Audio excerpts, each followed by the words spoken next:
On occasion, we hold barbecue dinners at the house. They hunt for food, compete with each other, even cooperate. They enjoy participating in activities like that, and the feeling is mutual. After all, it's always possible certain familiar faces will be missing from the crowd the next time a similar event rolls around. Something has come up, and since it pertains to Cyrus and Sino, I deemed it essential to inform you all. It was a great plan, shrouded in secrecy. We all gathered around and celebrated the revival of our Lord. That's how I gained my power. The old man's been putting the pressure on me. He sent someone to tell me I'm needed for some sort of project. Project Stuja? Participating in the plan will lose a lot of members in the process. I did not anticipate we would meet again after presenting you with the Gnosis. If you accept my proposal, Monsieur Neverlet, unless absolutely necessary, I will no longer carry out any special missions within Fontaine.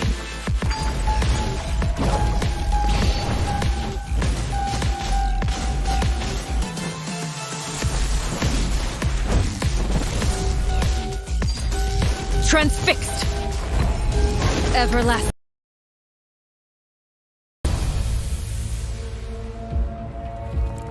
An order once given cannot be rescinded. Do you have any idea what you're doing? You're hiding the very person Father has been trying to find. I really didn't mean to drag anyone else into this. If Father finds out about this, everyone involved is going to be punished. A traitor. Sino was chosen, but he was not the only one. You'd like me to return my power? I'm really looking forward to this rite of duels. The wisdom of Hermanubis would have been ours. I want you to become the next king of the house, yet you seem to have different ideas. I'm not saying I have all the answers, but doing so will only bring us further away from being a real family. Your words paint an optimistic. Mind you, however, few among us are willing to sip from a glass filled with tainted water. I'll make sure it's drained of all impurities and returned to its cleanest form. Good things come to children who do as they're told, so I do hope you decide to tag along. There are many dangers ahead, and I, for one, don't intend to back down. I don't want to disobey an order from Father. So why? Why have you backed us into a corner? No demonstration of loyalty shall go unrewarded, and no sacrifice shall be in vain.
Tail. Ah, what a nice surprise. Don't tell me you came to learn Genius Invocation TCG without bringing any cards. It is time to see what you are made of. With sword comes shadow. Go as one!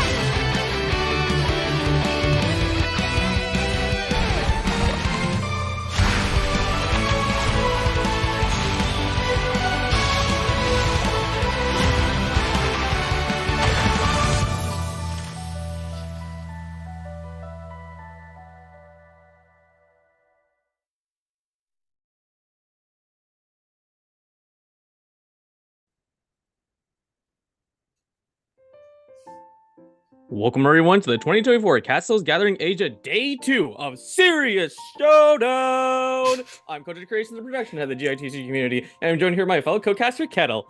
Hello, I'm Kettle Tur. I make Genshin shirts on YouTube and stream on Twitch, so you might recognize me from there. I am so excited to be here again. Yeah, 2-day road cast, not something we have done yet so far. We did a very exciting tournament so far, many familiar names rising and falling out of the bracket, and today we'll be seeing the second set of matches. Are you excited, Kettle? Of course, yesterday's matches were so close, so I hope to see even more today. With that out of the way, let's go ahead and review today, the format, just in case anyone missed the first day. Sure. All right, so Serious Showdown is a tournament created for the top players of the previous 2 seasons of the Cattails Gathering. The best 48 players of the Asia server will be battling out for a very special prize, that being a place in the prestigious Prince Cup, an in-person tournament with a massive prize pool of $60,000. Oh my goodness, tons and tons of money. Only half of the players today will advance into the Prince Cup, and they'll be dueling it out in a double elimination format. The 48 players have been divided in 12 groups before, and today we'll be watching the final match from each group. Yep, and each match will still be a best-of-3 format, so we're going to have quite a series of games, and today are their final matches from groups 1 to 4. Yep, here's what we got. And the first match we'll be watching is Am versus Aim. Kind of funny naming there, but I don't think any of the players are related in that aspect. What a coincidence. Am versus Aim. Yeah, that's the first match we're starting off with in Group 1. And then we'll have 3 more matches later to look at from the other 3 groups. Very exciting. Yes. Always got to start somewhere, though. So here is the first bracket. And on the top of the list, outside of the match that we'll be watching, we have Inzaghi taking their win into the Prince Cup from the winner's bracket. Very, very famous player. well known Inzaghi. across the TCG. Yes, yes. So Inzaghi has qualified for the Prince Cup. Excited to see them there. And it looks like AIM got pushed down into the lower bracket. And they're going to be dueling it off with Am. And we're going to watch that today. So only one of these players will be making it to the Prince Cup. So this is a pretty high stakes match. Yeah, absolutely. Last life on the bracket. And your chance in the Prince Cup is on the line unless you want to fight through wildcards. So we're starting off with Am. Look at that profile here. That's really cool. I think. Oh, yeah. That is really cool. That has to be like an MMO, or it has to be like another card game. And looks like they're playing Mona, Eula, Wanderer, which is a pretty common deck. Am I correct, Kojo? Yes, ever since the introduction of Wanderer in version 4.0, Mew has been a very staple deck. Tried and true, no matter how many changes in the meta have happened.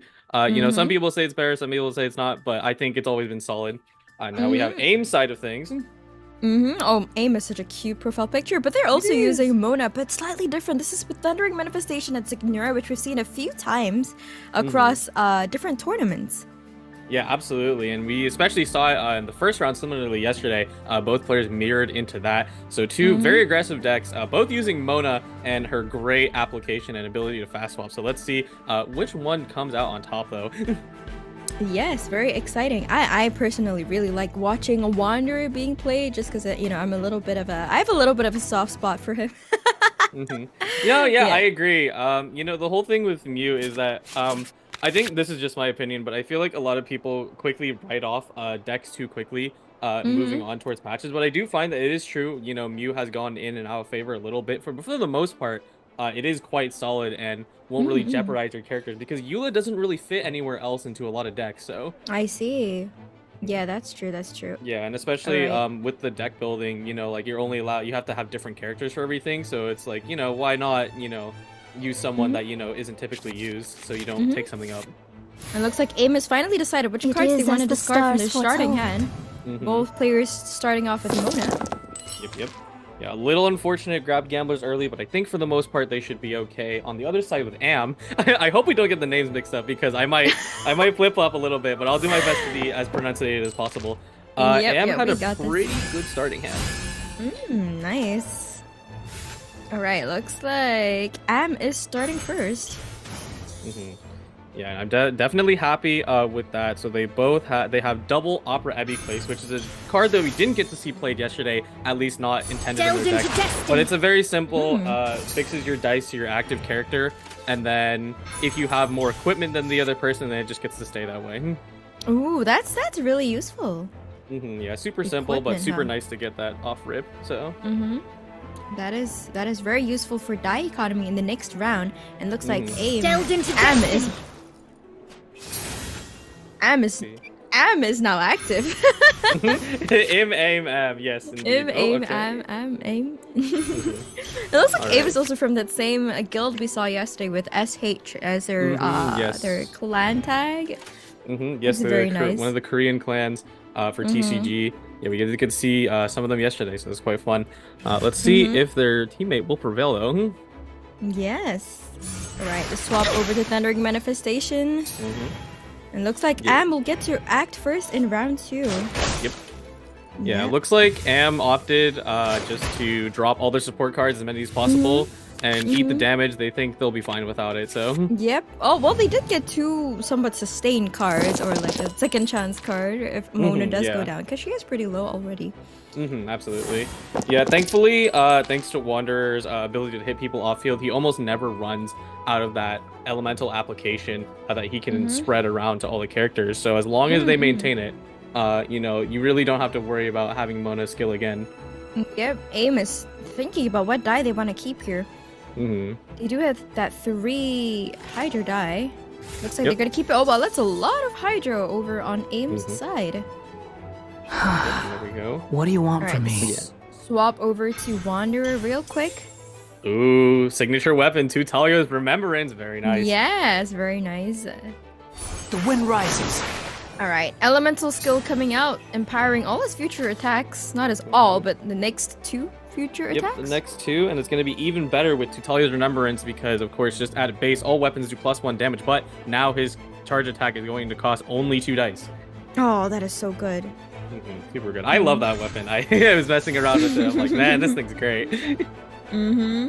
Now, one thing, unfortunately, that they would definitely be fishing for is that they dropped the Timaeus, who is intended to draw your artifacts, but looks like they drew a Gambler's off of it, which is not something you need right now. You definitely want something like Instructors. That is true, that is true. That's slightly unfortunate. Passing the turn back to Am. Yeah, looking on Am Aim's go side for another attack. Oh, they're gonna burn. I haven't lost yet for yet another attack. Yeah. On it to the Thundering Manifestation. Huge damage coming out. I'm a bit surprised. Well, actually, I guess they did attack in, but it is nice that Thundering Manifestation is getting low because that is your highest damage potential with, you know, TM and Senora. So. It's kind of scary how Wanderer can attack off-field characters. Nothing's really safe from him. Absolutely. Yeah, this is a little bit of a battle of the off-fielders. Both Thundering Manifestation and Wanderer can do that. Thundering Manifestation, unfortunately, though, getting very low, so... And it looks like Wanderer actually has a lightning rod attached to him, so Thundering Manifestation can still attack him even if he goes off-field. Yeah, absolutely. And Thundering Manifestation would hit for pretty big damage, not only of the Hydra Aura and, of course, Lightning Rod itself. And they have the perfect amount of dice for it, too. I do wonder if they'll do... Ooh. Oh, burning the Lotus Crisp! Oh, but it takes out the Thundering Manifestation, so perhaps that's completely worth it. No need for Lotus Crisp if you don't even take damage in the first place. Yeah, absolutely. I am quite surprised, or maybe they just need to hold it because it is a little risky, not to be too greedy. They did have Fresh Wind and Freedom, which would extend their turn, but I think for the most part they're safe, so... The pale flame smolders! And the freeze coming out on the Wanderer, but he's already done a lot of damage, so it's not too bad. Yep, very nice. And even so much so that thanks to all of the dice they were able to save through Gamblers, Mona can now skill again if she really wants to, which she will. Yeah, that's insane. Really nice Gamblers coming out there. And so far, even if Am has not drawn a ton, they've been able to work it out mostly what they have. As on the other side of Aim, they've yet to even play Strategize or any trigger any of their Sealy, so they really haven't drawn much outside of their starting hand. Oh yeah, and doesn't Aim actually have a Jet Engine somewhere inside their deck? Let's see if their version is running Jet Engine. It may I think I saw it early on. I'm pretty sure it is. But it looks like they haven't quite drawn the companion cards they need. Oh yes, they're definitely is Jet Engine. Perhaps they're trying to set up towards it. Alright, Aim acting first. Will they take down this 4 health Mona? Should be 1 damage off, and then they'll probably push over to Wanderer, and they might just stomp Senora out of the game, but she does have that revive. And Wanderer will then sequentially be taken out as well. A huge revive there. Yeah, a bit of a pass back situation, you know, as much as you can, you know, drop Senora very low. Since she has that revive, Wanderer will be in immediate danger afterwards, so. The freeze onto the Mona, but it's okay. We can just swap right off her. For free. Are you sure it has to be me? Fast over to Wanderer. Let's get this over with. Here comes this Elemental Force taking down Signora, just as Kojo said. But the Resurrect will bring her back from the grave. I was gonna actually mistakenly say to play Fresh Wind and Freedom because I imagine Senora is going down, but revives do not count towards Fresh Wind and Freedom as a character being knocked out. Yeah, so if you played that, you'd actually just waste it. Well, good thing Am didn't do that, so they've saved their Fresh Wind and Freedom. I mean, they could use it on this 1 health Signora, but Signora could also very easily take out this Wanderer right now. He's only 4 health. Mona is also holding on for dear life. Yeah, currently Aim is looking to see if they can get enough support cards destroyed to trigger Jet Engine, because Senora does have her burst, and she's also on her last legs, so it may be beneficial. This Jet Engine might save them here, because it is looking pretty dangerous for Aim. They're basically almost down to solely their Mona, and Mona does have that Hydro element applied on her, so she's gonna get frozen next turn. Yes, absolutely. They do have some support cards to destroy, but yeah, only 4 dice left and no magic to speak of, so there's nothing. Or well, actually, there's one Gilded Dreams, but that's still not enough. Strategize. Perhaps that will save them. Oh, Sunyata and Gilded Dreams. Oh, yeah, not Forecast. Sunyata, yeah. They got the cards they needed, didn't they? Yep. Wait, that is huge. That could have saved them the game. Yep, it might actually. Winning the RNG battle. They just generated pulled a jet. another That's a third jet. That's Oh, crazy. no. A third jet? No way. Am has no idea. Mm-hmm. The level of luck Aim just attained. That's crazy. That's a 5-star pull right there. Yep. We'll see if they go for a 4 for 4 in the EU side of things. Someone actually pulled all 4 jets and procced all 4 of them, which is that's insane. crazy. Yeah. That is insane. You don't even need, like, since there's like a limit of 16. Yeah, it's like you don't even need to fully charge jet. Mm-hmm. Yeah, that's insane. Yeah, they are thinking, just taking a very careful calculation if they can somehow cheat out a little bit of extra dice. Yep, they only have 3 left, so they have to be really careful of how they use it right now. Yeah, very good move on the Lyre Song. They can do a free gilded and gain a little bit of dice, and then probably do it again. Yep, reapplying this artifact called Gilded, which gives 2 die of the corresponding element. And now they're back on die again. Again, Windsell Lyre being played to remove the artifact so they can play it again. Yep. Do it again. Free die for days. I must be shaking. Yeah, really good that they had a artifact already or on Senora. Otherwise, this whole thing would not work at all. Yeah, that is true. That's crazy. They got the exact cards they needed at like the last possible moment. Yeah, even with the pretty quickly crumbling, they're still able to use everything in their hand to their advantage. Maybe this 1 health Signora and their Mona could actually take out Am with enough die on their side. Yeah, this is gonna be a bit of an uphill battle, but it's very possible. All right, gamblers. Oh, the gamblers as well. Taking out Wanderer, not even using her burst yet. What's your battle plan? 3 die left. And the swap over to the Eula. Ooh, that's not good. Oh no. But Eula will be able to finish off the Signora before she even uses a burst, so that doesn't really trigger Jet yet. Yeah, it won't trigger Jet, but yeah, Eula equipping the gamblers means that Senora is on her last leg. There's Fresh Wind and Freedom. Oh, Fresh Wind and Freedom coming out. He's gonna be able to freeze Mona, so Mona won't be able to act even if he gets his jet engine running and stuff. That's so bad for Aim. No. They can't even get their burst. They can't even trigger Jet. Yep, locked in place, and Eula now has the Grimheart buff, so she's going to be doing a ton of damage next. Yep, Aim has surrendered to their fate, and they're just going to play all the support cards they can, so they can start first. The Sheer Cold taking out Mona. I think it might be close to game. Wow. Let's see. I believe Aim has the turn advantage, but I don't know how much they'll be able to do on solo Mona. That's true. Mona isn't the biggest damage dealer. And Eula has her burst locked and ready. However, it looks like Am didn't get very lucky with their die rolls. A lot of Dendro die, which they don't need. And they only have 2 cards to tune. So this is looking kind of bad for them, isn't it? Yeah, looking quite dire. If Aim had the I Haven't Lost Yet, which they do have in their deck, it would definitely help a lot so they could generate that extra energy to get Mona burst off immediately. Okay, passing judgment. Very smart. Destroy another support card. Okay. Alright, looks like Jet Engine is all revved up, and here comes the Mona burst. It's all locked and ready, and what will Am do here? They only have 2 cards left to tune, and it didn't get lucky with their die roll. It is very unfortunate. But they're gonna sacrifice everything in their hand.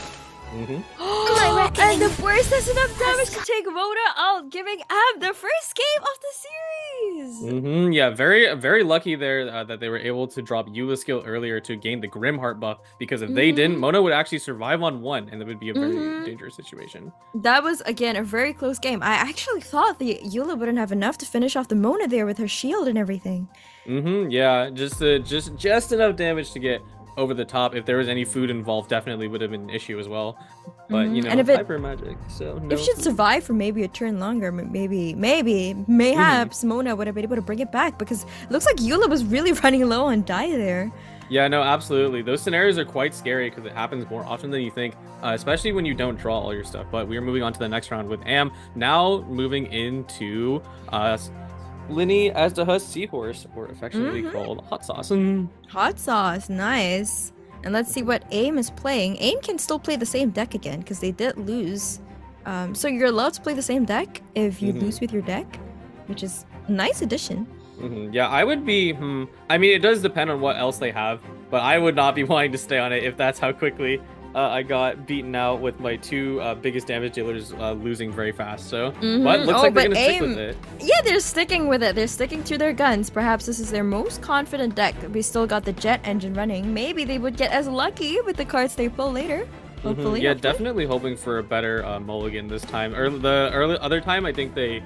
They held on to strategize the entirety of the first 2 turns until they really played it, which, you definitely want to get that out a little earlier because your cards are kind of everything here. All right, versus AIM again for match 2 for that spot in the Prince Cup. What do you think of this matchup? I'd say because we definitely saw this yesterday, and I think I'm definitely more inclined. Yep, you're saying? I'm more inclined to believe that Linny as a seahorse just has the better tanking potential. Yeah, maybe be able to outlast all of the damage from the Mona Thundering Manifestation and Signora comp. Yeah, absolutely. Prepare to be amazed. Am has double Lumen Stone, which is really nice to have because it will be super valuable the more cards you play. So. Alright, wow, AIM getting a lot of Cryo Die and Omni Die. That's a very nice roll, but they're still thinking about what they want to keep. Alright, pretty good turn 1, looks like. Oh wait, they have no Cryo characters. I got it mixed up. No, it's okay. The board gets flipped a little bit. But for the most part, they do look okay. We'll see the dice in just a moment, but I think they'll be able to work it out. Yep, okay, Lumen Stone, and then that counts up 1. Oh, and the prop arrow dropped onto Mona by Linny.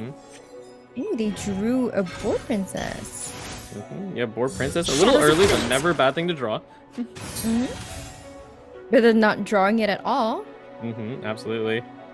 Yeah, it was interesting when the introduction of Boar Princess, everyone says you only need 1, but I am seeing that in a lot of these lists, people have started to run 2, because you have to get a little scared about that consistency, because if you don't draw it, some combos just won't work out, completely.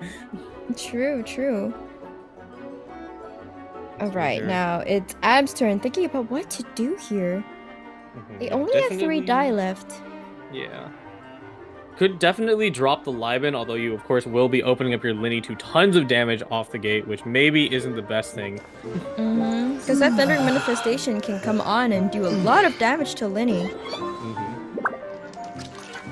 Let's see here. What else does AIM have in their hand?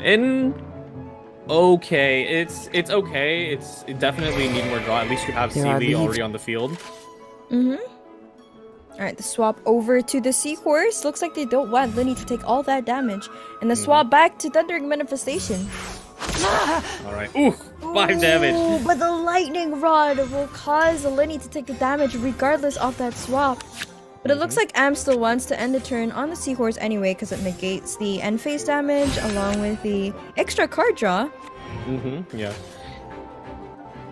Oh yeah, interesting play to put all those things in, because swapping to Seahorse is gonna, reduce how many dice you have by 1, and then, but they were able to get it back from Lumenstone. Now Live can be fueled up all the way to 3. Yeah, decent turn 1. Linny being on low HP, while it doesn't feel great, you definitely will be in an okay position overall. But I feel like at the moment we swap to Linny, he could go down really easily, couldn't he? Yeah, most definitely. For the most part, I think they should have a fast swap or a Catherine inside their deck, so they should be looking towards using that at some point, because Linny really is that end game unit, so hopefully he makes it through to the end. And he might be able to heal himself as well. Yeah, absolutely. But you are absolutely right. It is scary because, you are fighting a deck that has piercing damage, and the strongest piercing damage, really, in this meta, so Linny will get basically chipped down in 3 hits, and I mean, it looks like it's about to happen right now. Yeah, that Thundering Manifestation is really painful. Allowing you to attack off-field characters. And it looks like Am is acting first. Yep, dropping a Liben to up their Lumenstone count. Unfortunately, AIM still not really drawing what they want, as much as they have Sealy, which they will do in action soon, so hopefully they get something. All right. Destroying their Liben. What'd they get? Another Liben. A Liben for a Liben. Looks like also has a lot of die on their side this turn. Yeah, playing Mento Lens, just a free card. You know, it's okay. It just makes it, if you play two of the same card, you'll reduce it by 1. Not the biggest thing.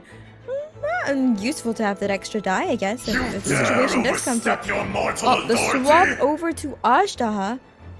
Yeah, very good swap to Ashtaha. You know, hasn't taken any damage. Will eat the Electro and then absorb it, and you know, no reaction damage will be taken across the board for now. That's really smart, helping to preserve that 3 health from Linny, which is very, very low. That's a really smart move. Yeah, all right, passing judgment coming in early. I'm not sure how I feel about that. Ooh, all right. The swap over to Signora as well, probably to tank damage. Yeah, definitely to tank damage. They're like, okay, I don't want to give you reactions, so let's just move around just like you did. The pale flame smolders. And an attack coming out from Signora, and now Ashtaha is cryo-infused. He's going to be able to dish out some cryo damage. Yeah, pretty scary scenario to be as well, because it looks like Linny got maximum value having both Mona and Thundering Manifestation with Pyro applied to them. A huge 3 damage coming out from Ashtaha, and his ult is fully charged. Yeah, Ashtaha will do a sizable amount of damage. Just in general, already able to knock out Signora. So if AIM doesn't decide to do anything with Cryo, we're going to see Signora flip in the next phase. And it looks like AIM has gotten actually 2 jets in their inventory already, but I don't think they've destroyed enough support cards to even get her going yet. Yeah, no, so far they've only drawn 1, now 2. Nice got 2 0 support cards, so maybe you can destroy those. Ooh, they got Timmy.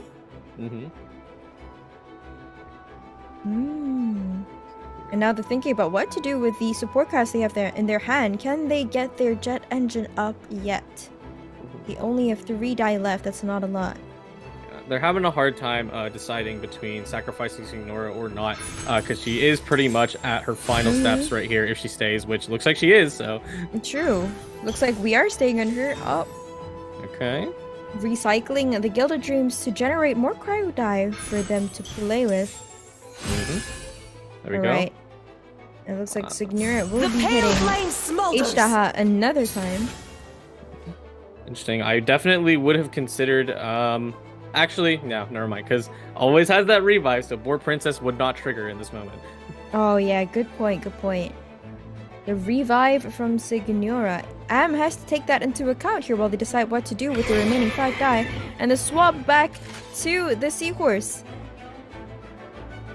They seem less afraid of AIM swapping over to Thundering Manifestation to do that electrocharge damage, but that also does cost 1 turn, so perhaps they're pretty confident that won't happen here. Yeah, absolutely. It is an interesting thing for Am to swap back to Seahorse, because since they are aware that, you know, it is hyper magic meta, there is no healing, so Signora will be forced to flip in the next phase, so no freeze is really in range. True. Alright, I'm deciding what to do here. Will they trigger that overload? Because that's a force swap over to Thundering Manifestation. Although AIM does have no die left. Yeah, no dice left, since you couldn't do any Vortec or any Liar Songs, since you already spent them all.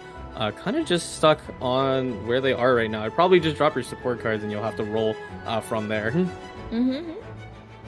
Let's see if Adam chooses to trigger the overload here. They do have to die for it, unless they want to play some of the support cards they do have in their hand. Yeah, because they are also running Jet Engine, so any support cards destroyed will count towards that, and they also as well aren't very close to max stacking their Jet. That is true, but it does feel like AIM is quite a bit ahead in terms of setting up their Jet. They've destroyed quite a number of support cards already. Yeah, absolutely, and they also have more 0 support sports cards to do it for free as well, so... that is true. Tremble and submit, mortal! I mean, even in the other thing, they already have Jet. That is the biggest problem. Yep, and back to AIM. Why the swap back to Ashtaha, actually? I do wonder. I think for the most part, I think they're just stalling out the turn, you know, reading out the intentions of the opponent. Or perhaps, are they trying to do a huge... Today, you witness your reckoning! Oh, I thought they were gonna trigger a melt reaction, perhaps. Yeah, that is a good point. I actually... Bona. Yeah. I would have wanted to see him melt there, but I guess I think the damage is probably equal. So just get your energy off, and then you can start regenning again. Yep, and Okay, also he also gets a shield for that, so I guess that's not too bad. Yeah, not too bad. Pretty nice. They were able to pull a Gilded Dreams, and they do have 2 Yayoi, so they can start getting a little bit of magic dice if they need it. M has a lot of Electro Die this turn, and Aim, on the other hand, has quite a bit of Pyro Die. Useful for their Linny if they so choose to swap back to him. Oh wait, no, that's not. I'm getting the die all confused. This is useful for Signora if they so choose to use her burst. It's two pyro for 2. I mean, really, what's the difference? True. Yeah, we do see the Senora flip now. It's always a fun mechanic that most people do tend not to remember, just because it doesn't really come up very often in the match. So, that's true. Which is that when she's below a certain amount of HP, she will auto flip the next round. Is that correct?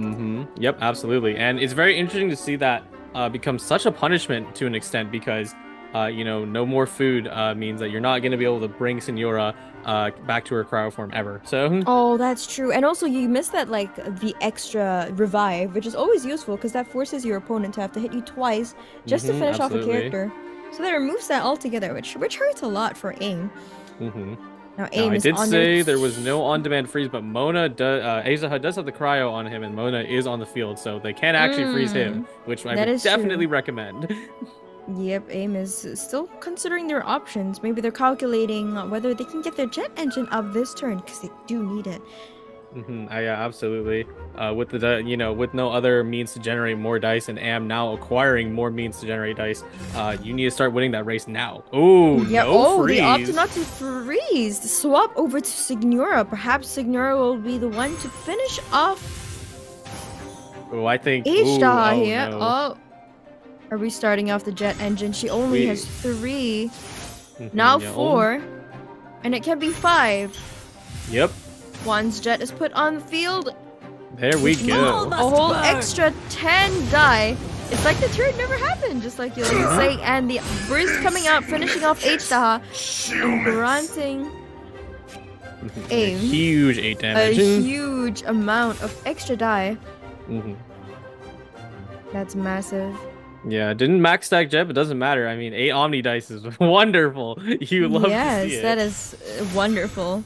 And now Am is stuck with their only 8 die. Their jet is nowhere even to be seen in their hand. Oh, never mind. Just as I said it, Jet makes her grand appearance onto Am's hand. I think you gave them the blessing there. I totally did. Oh, but it looks like they still have a lot of gilded, which does help with the dice disparity. Will they trigger the super conduct here? It looks like they will, taking out Signora, putting Mona on a very precarious 1 health. Yep, there we go. Very nice. They even got Senora. Yeah, it is a little unfortunate that they had to play the way they did, because Senora is forced to burst to take out Azaha and also proc Jet Engine, but now, there's really no means to control each other's decks now. It's just a damage race. It is. And now Aim back on Thundering Manifestation. Ooh, very good. Huge damage coming out with the super conduct, also bringing down Linny to 2 health. Both players looking very low.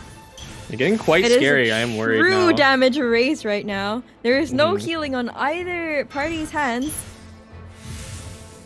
It looks like they're fishing more support cards. Ooh, that might potentially help, considering that Aim only has 2 attacks left, and they're being forced to Mona now, so... Oh, yeah, the force over to the Mona.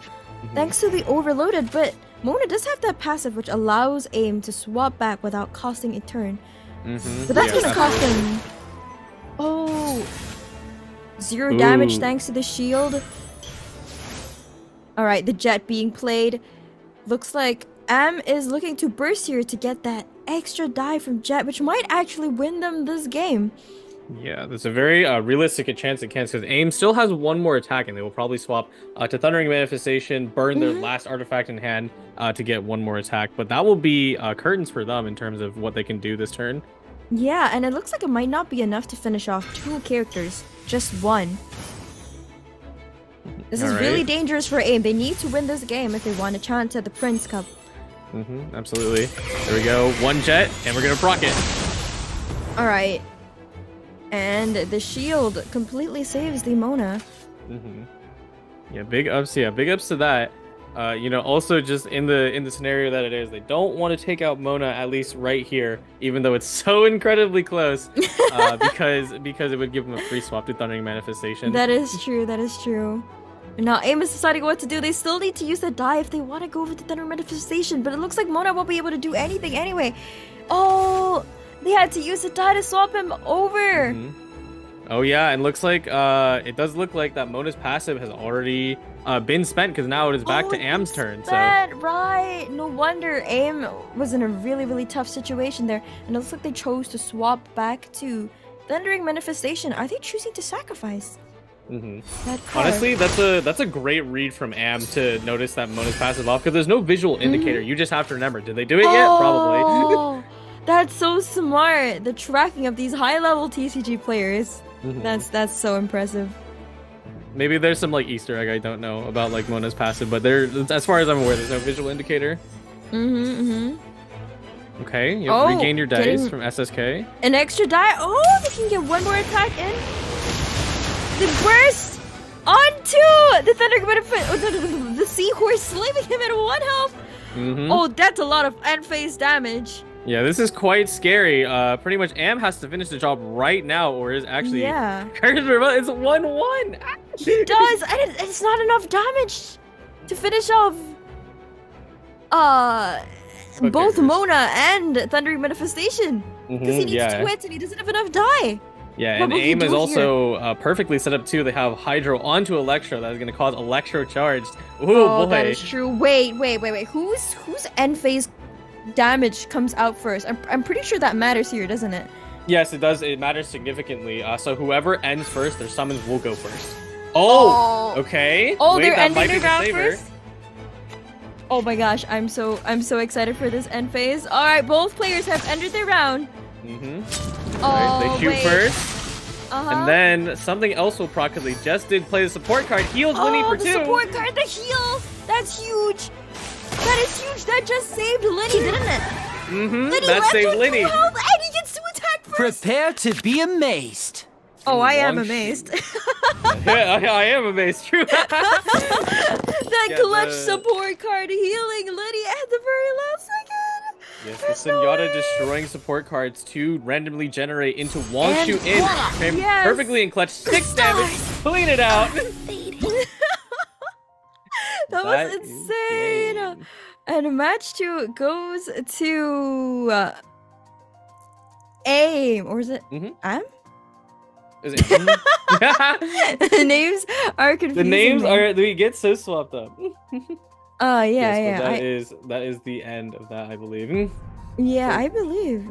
Oh wow, that was so close though. I cannot believe Wangshu In came in clutch for that match. Yeah, Wangshu In. That was like a random card. That was insane. Yeah, because it's generally looked down on for most healing, because there's the very similar card for Voni's Cathedral, which heals your active character. Wangshu heals the off-field characters.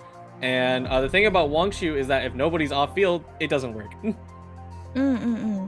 So they were very lucky they were able to make it work in that scenario. That's crazy. And congratulations once again, Am, for making it into the Prince Cup. Looks like we're going to be taking a 6-minute break now before we start watching Group 2's match. So stay tuned for that, grab some snacks, and we'll see you. Yep, we'll see you right back. Bye-bye.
Welcome back, everybody. We are here for our second round of the series showdown. We have a very spicy one on your hands. I'm very excited. How are you feeling, Kettle? Yeah, I'm really excited, dude. Those two games we watched earlier on were so close, even though Am didn't manage to scrape by. I can't wait to watch the matches from Group 2. Yeah, absolutely. Like yesterday, we were having a lot of nail biters, which again, you really don't expect. It is like a true nail biter, 1 HP to 1 HP. You know, not like, you know, maybe some end phase shenanigans. It really is just like that. But their next match is going to have some very special players because we have on the front Gold Olive and Diarin.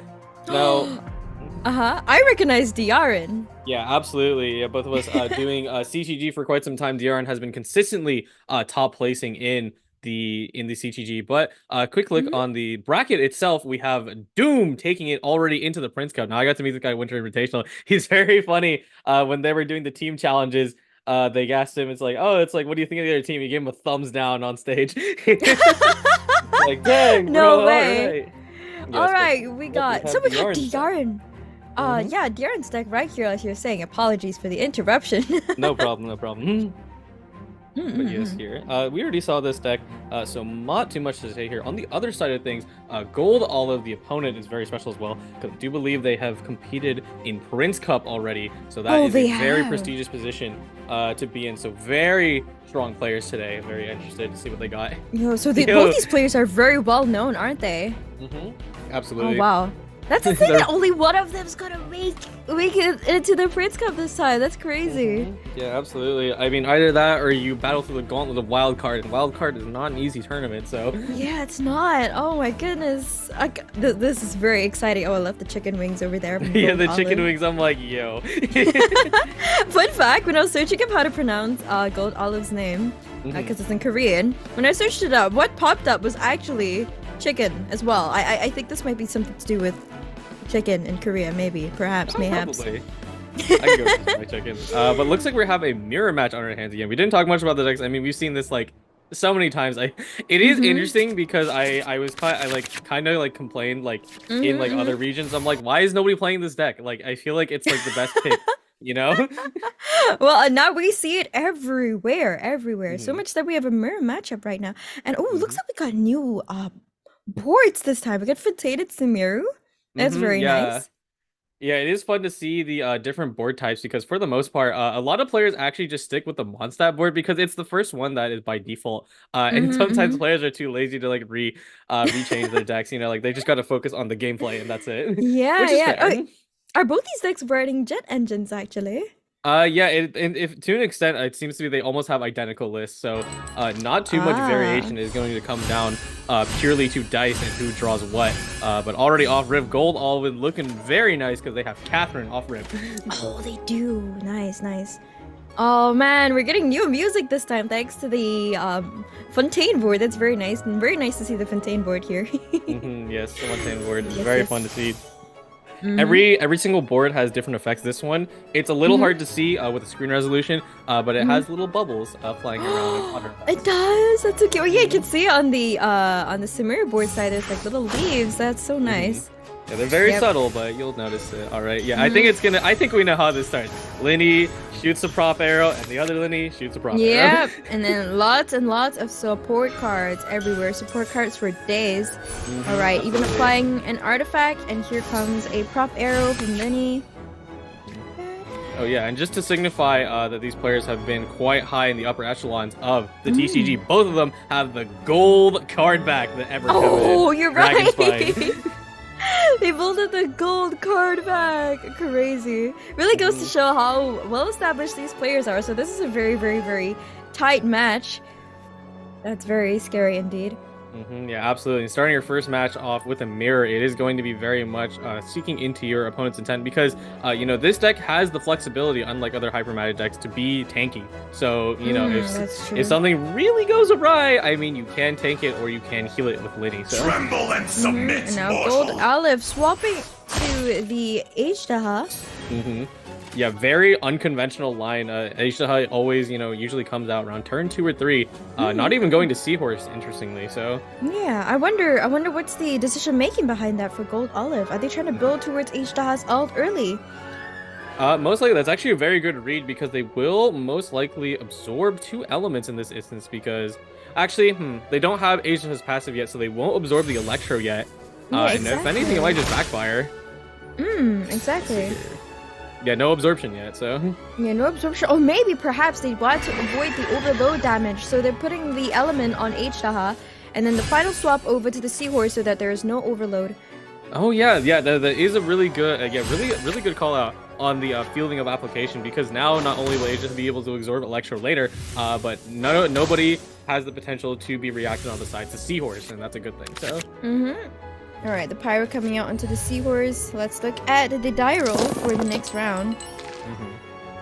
Well, Ooh, it's pretty I hope that similar. reroll works. Uh-oh. To Omni, to Electro. Now let's see how this reroll goes.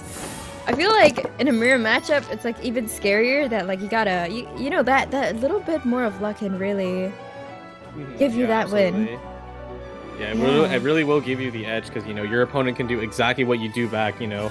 There may be like small things with like turn priority, but really it's not going to make that much of a difference. No, Diaren opting to re-roll his Electro die. It looks like they don't really want to use the Seahorse's turn, but it kind of backfired because they didn't really get anything they quite needed apart from one Pyro die.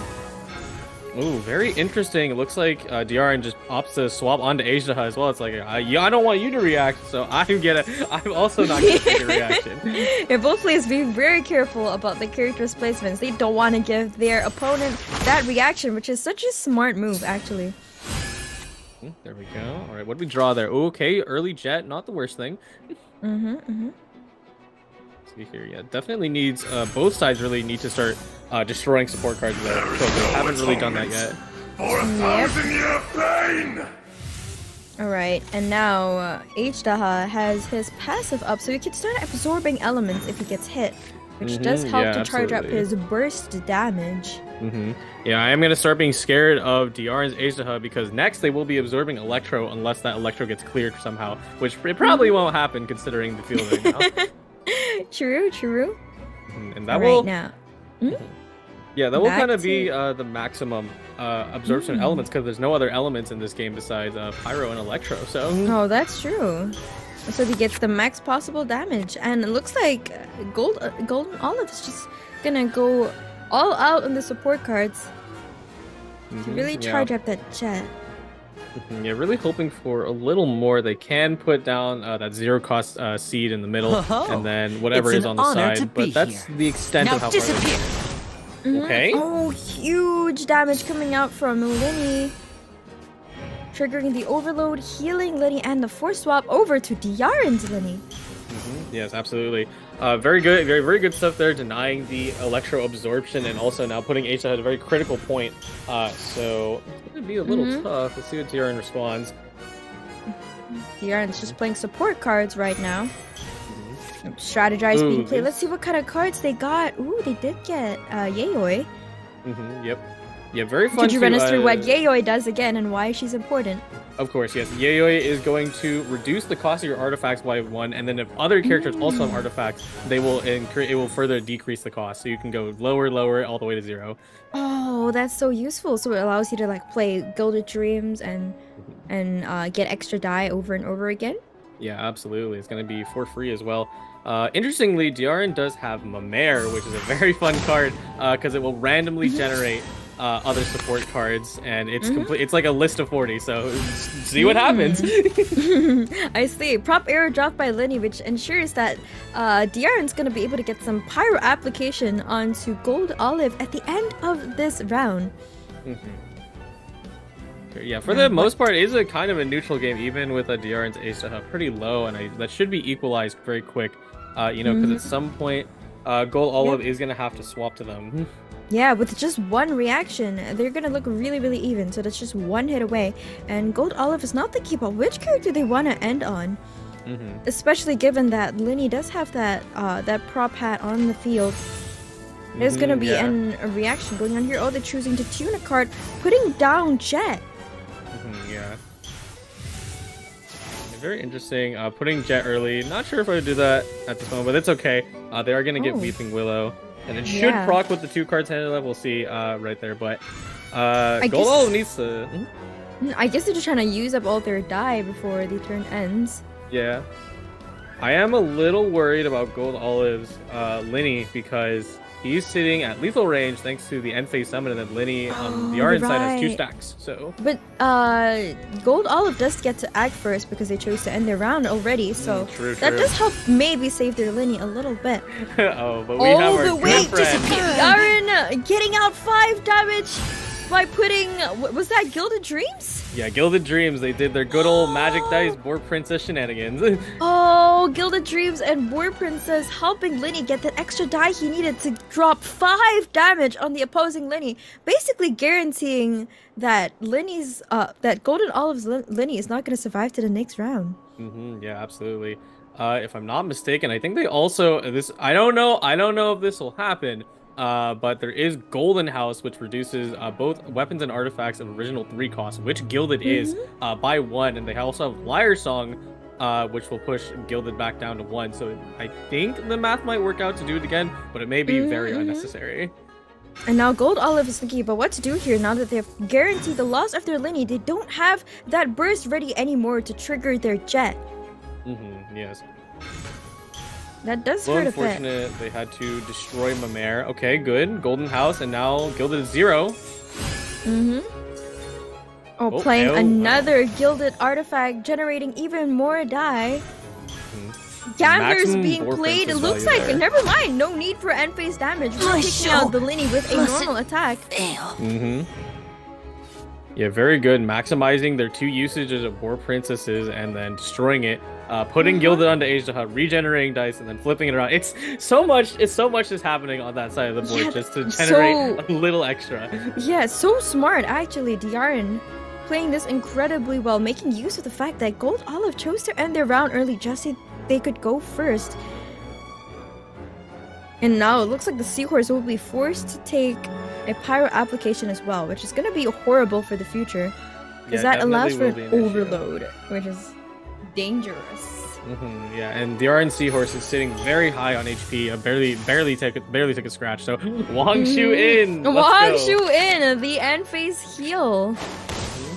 That's gonna go right into Ageha. Great to see Wang Shu in actually be useful. Being pulled off of random as well. So yeah, exactly. That's the second time we've seen Wang Shu in come in clutch. Today. Yeah, most definitely. Wang Shu in, like, it really is never something slotted into the list, and then sometimes you pull it and, like, you're so sad, but it's really working out. It seems to be today, so. Yeah, it's been the secret MVP of today, the underdog. Right, now Gold Olive gets to start first. Will they be able to use their turn advantage to bring this back now that they're down a card? Okay, decent draws. They did get Ageha talent, which is not the worst thing.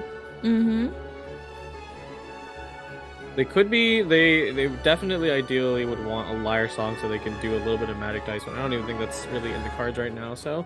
In the cards right now. Yeah, quite literally. So they can't do the same Gilded Dreams recycling that Diaren just did early on to generate die out of nowhere. Yeah, at the most they'll be able to generate like 1 more dice, and that's about it. So that's bad. Now Gold Olive is thinking about what they want to do. They do need to get a burst up if they want to trigger their jet. They have a jet locked and ready, but they can't even use her yet. Yeah, they're thinking quite hard about it because since neither Ageha or Seahorse have their burst ready, and they're staring down the barrel of the enemy Seahorse on DRN's side, it's not really an easy choice to make in this position. That's true. Oh, burning the Boar Princess. Looks like we'll just be going for a simple overload, and it's going to be a force swap over to the enemy Seahorse, leaving Linny on 3 health. And now DRN's turn. What will they do here? Should be punching right back now. It is good that Gold Olive hasn't gone too ham on destroying support cards because they do have a free fast swap from Catherine. So if they desperately need that, they will be able to force the horse back. That fast swap might actually be able to clutch out the game for them here. Yeah, absolutely. I think yeah, because DRN's taking a minute to take their turn. I think they're very keenly aware of that. They're like, okay, no matter what, they're gonna get a free burst off. I have to see how I can counter this without taking so much damage right now. That's true. Alright, DRN's thinking about what they want to do here. Yeah, the unfortunate thing for Diarn is that there really isn't a nice place to swap to. Asia and Linny are both on pretty low health, and Linny does not have his means to heal back yet. Yeah. So, and if they leave... No, you're good. If they leave the Seahorse as he is, he's also going to take a lot of damage, and he's going to be low as well, which puts Diarn in a much scarier position than he would be otherwise. Yeah, quite the pickle. And no means to reduce their jet cost either, because even if they have 2 jets, there is, nothing to really reduce that, even if they have 8 jets. Okay, Gilded Dreams. Yeah, that's a staggering 4 die if they want to play jet, and then they still need the die to burst in order to get die back from jet, so that's a bit difficult. Yeah, the math is like barely gonna work out because you still need to skill, and then you need to burst, which is gonna cost 6, and then plus 4, so that's literally 10. Yeah, so. They might not be able to do it, and looks like they're gonna choose to sacrifice H-Daha. Swap over to H-Daha. He doesn't have any elements applied on him though, so there's no reaction for Gold Olive here. Yeah, thankfully Asia should survive with 1, but you're right, he doesn't have long to live, so. Now, will Gold Olive use their burst, or are they just going to poke at the H-Daha? Timer's coming out, 20 seconds on the clock. Better make a decision quick. Oh, destroying yet another support card. Maybe they want to burst here and get those extra die from the jet they have ready on the field. Will they do it? Yeah, most likely. Yeah, definitely have to trash some cards, because you better burst jet now or it's never happening. Yep.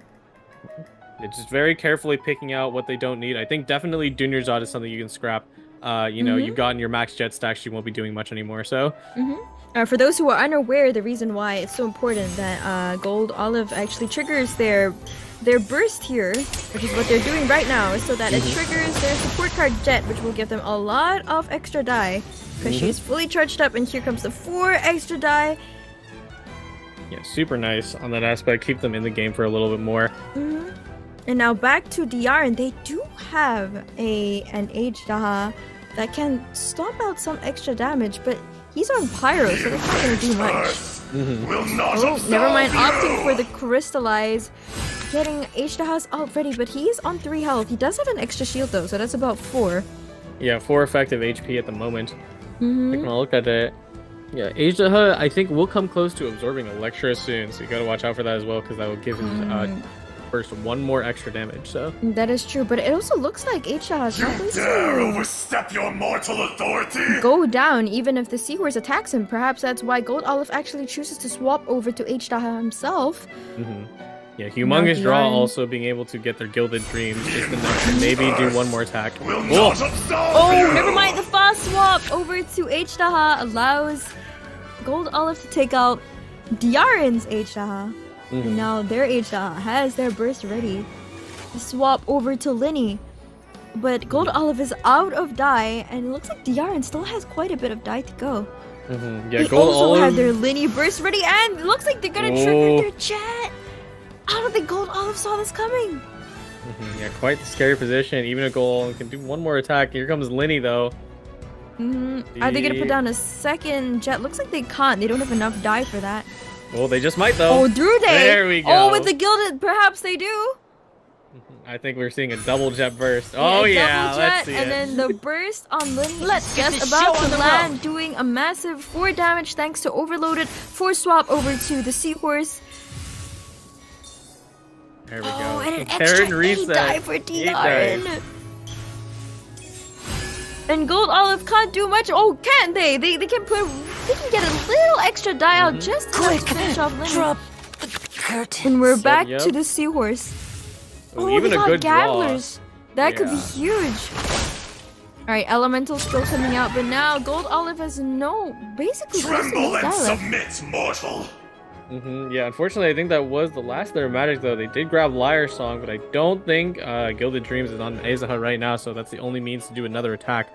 And it looks like H-Daha is within Lido range. Gold Olive looking at the last few of their options. There's much they can do. Maybe they could play, Sun Yaratchi if they can get a good support card that will save them at this very last moment. They did pull a 3rd jet. Unfortunately, that may not work. Yeah. Oh, but the last minute Gilded. Yeah, Shadow the last Senki second maybe. Gilded gives him Another liar song. Another song. Oh, no, that's not what they need. They need an extra die. They just. They're need gonna a try die. it again. Come on, maybe yeah, this they're trying time. again. Oh, another chat. That's not what Unfortunate. they need. They need a Very die, and it looks like they're all out of options. Yeah, looks like it is going to be curtains for gold olive. Maybe play the two jets for fun. Oh, okay. And GG's. goes over to Diaren.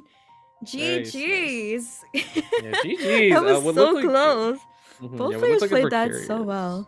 It looked like a bit of a precarious situation, but it looks like they had just enough HP to finish out the game, and they were able to proc their jets first before the other person. So Yeah, that was insane. Pulling those 2 extra jets, unfortunately, not just 1 die short of being able to proc them. Yeah, for the most part, a pretty calm round. I am very interested to see how they will be playing into the next one, and if they are bringing more of the same list that we've been seeing so far. Most likely, because these players, are very good at the game. So there's not really any reason to throw a lot of curveballs in there. Yeah, they're really insane. I can really see why they're both very, very well known in the community. Yeah, mirror match is never easy to play. I never enjoy doing mirror matches at all. Because it's just hard because it's like, okay, you can do what I can do, and then like it's also with a slower deck. Okay, and it looks like Diaren is playing a deck we're pretty familiar with. We've seen this a bunch of times. Yeah, I do wonder if Gold Olive is going to play the same hot sauce deck, with H-Daha and everybody. Since yeah, they I can. do wonder if they'll stick with it. See if they have anything else that they will be bringing. Yeah, not too much to say here. It's about the same thing that we've been seeing most of the time. Yep. The same Gilded, the same Jet, Yayoi, everyone. Gilded Jet. Oh, hey, you were right. We're gonna watch a very, very similar matchup. Actually, what's been the record so far? We've watched this matchup I think a few times, but I cannot remember who always comes out on top, to be honest. For this one so far, I believe that Lineage H-Daha Seahorse has been coming out on top over Yelan OTK, mostly just because I think the Yelan OTK not Yelan, this is not Yelan, this is the Mona one. The Mona OTK? Yeah, Mona OTK, Signora OTK, it's one of the names. Signora Electrocharge? Signora Electrocharge, it's I'd say for the most part they just aren't getting what they need so far, and that's why Lineage H-Daha Seahorse has been taking it over them. Right. Yeah, it really does throw the naming off, because it always has been called like Yelan OTK, but now you switch to Yelan now, it's like, okay, well, what do you call it now? Mona OTK. Mona OTK. I'll probably stick with Signora because I think she's quite important inside the deck. So. That's true. She feels like the centerpiece, isn't she? Mona's just there, support. Alright, double Lumenstone off the bat, very nice. Oh, could just run us through what the Lumenstones do. Yeah, absolutely. After you play enough of your support cards, it'll trigger and you'll draw a card and also gain a dice. So even if you spend a lot of dice moving out your support cards, you'll be able to gain it all back. Yeah, there you go. Now up to 5. That's really useful. All right, and because of that, Diaren has been able to play a lot of support cards without sacrificing too many die. No, they should just be dropping skill, unfortunately. Or actually not. No, they'll fill Liven with 2, but not all the way. Yeah. No, it's okay. I guess you could trigger the next turn. Yeah, conversely on Gold Olive's side, their dice are not looking good. You're gonna have a hard time with that. Yeah, that's true. Are they gonna have to tune everything, or will they just opt to use all the cards in their hand? They do have strategize in there to get a bit more extra cards. Maybe yeah, I'm definitely hoping they can make use of that. Yeah, if they really want to get crazy, they can drop Liven and destroy it with Zenyatta, but that's a little overkill. Right, oh, well. Delved into destiny. Oh, could you run us through what the Sealy does, actually? The treasure Sealy was something we never touched base on, but it is a pretty quintessential thing for all of these cards. Is that anytime you do just any action in general, it'll increase the counter, and then once you make it to 3, it'll draw you 3 cards. Oh, that's so useful. That's really, really good for getting extra cards, because cards are really important. Yeah, did drop the strategize, and you can't drew tune 2 anything gilded. either. Yeah, 2 gilded. No reduction, though, so still can't fix their dice, technically. Oh, yeah, you're right. And all these cards are pretty important in their hand, aren't they? Yeah, absolutely. Like, if you really desperately need it, you can play gilded with the 3 Animo dice, but that just doesn't feel great, so... Yeah, what will Gold Olive do here? Looks like they're being forced into a very difficult decision. What will they sacrifice? Not sure. I think, yeah, as much as it sucks, I think you really are forced to play Gilded here because, you know, sacrificing. I mean, I guess you could sacrifice Ace Hatan. Are they really gonna use Zenyatta to burn Lyven? No way. Oh, are they? Super early. It's not a terrible play. It's just I feel like it's a little extra at this moment. I see. I mean, they could tune one card to get enough for their prop hat. Yeah. Lenny's prop hat. They really need to get Lenny's prop hat out, don't they? Yeah, that is super key. Not dropping Lenny's prop hat will lose you 2 bouts of pyro application, which is definitely that's not something insane. That's really bad. Yeah. They need to get it out somehow. And better decide quick because the 20-second timer is coming very close. So yeah. Oh, there it is. Man. Really unlucky on Gold Olive's side. All right, playing the Gilded pretty early. It looks like it's necessary, and it looks like they'll have 3 dies to feed to Lyman as well. Yeah. Definitely a better scenario to be in because they, as much as the Thundering Manifestation will damage them, but later. So that way, Lenny, for the most part, is safe right now. So. He is. All right, back to DRN's turn. DRN already ended their round. My bad. Yeah, no, it was a quick pass back. Lenny hit, and then the DRN is probably spamming the end button. So. Yeah, DRN's like, I want to go first. I'm just gonna end. They already know there's not much they can do anyway. They only have 1 die left. Yeah, it's something you won't see, you know, usually during the replay, but. You know, sometimes there's ways to make the buttons go faster. So you just start spamming it, then you can snap your fingers and the turn's over. I do that a lot. So you do? It's like I want to go next. Yeah, no, I sometimes have a little bit of a habit of playing a little too fast. So I don't know. It's just a bad habit. And so I've sometimes heard people like stop playing so fast. I'm like, why not? And now applications on both the active characters in the end phase. Lucky for Mona, she'll be able to brush that off immediately. Just gonna be able to swap out, and we'll see how they adapt with this current situation. Ooh. Hope that's a reroll, Gold Olive, because that's not looking good. Okay. Yeah, Gold Olive is getting really unlucky with their die here and 0 Omni die, but at least Lyman would help them out a little bit. But yeah, that's really awful for them. Ooh, interesting. Going to Senora. Or maybe not? Huh? Okay. Just playing a ton of support cards again, and Lumenstone is just making this job so easy. Yeah, good stuff with Lumenstone, being able to generate them more dice. Now, they did play the 0-cost artifact onto Senora, which I thought was weird, but I'm like, oh wait, they're trying to reduce their Gilded, so. I see. Okay, Zenyatta, what are we looking for? Zenyatta destroying a support card to generate 2 more. Fast action swap over to Thundered Manifestation. Looks like they're going to go for an Electro Charged reaction here, which does a lot of AoE damage onto the off-field characters, leaving Lenny at 2 health. That's right. Oh, Catherine being played so that they can do a fast every single turn. Every single round, rather, not turn. My bad. Yeah, pretty much. Basically having your own mini Mona now. Azaha is on the field, though no elements to absorb, unfortunately. So. Zenyatta, fish something out. Nah. Nothing significant. Yeah, not too much. You have like Jade Chamber, which can like. Kind of fix your dice, but it's not great.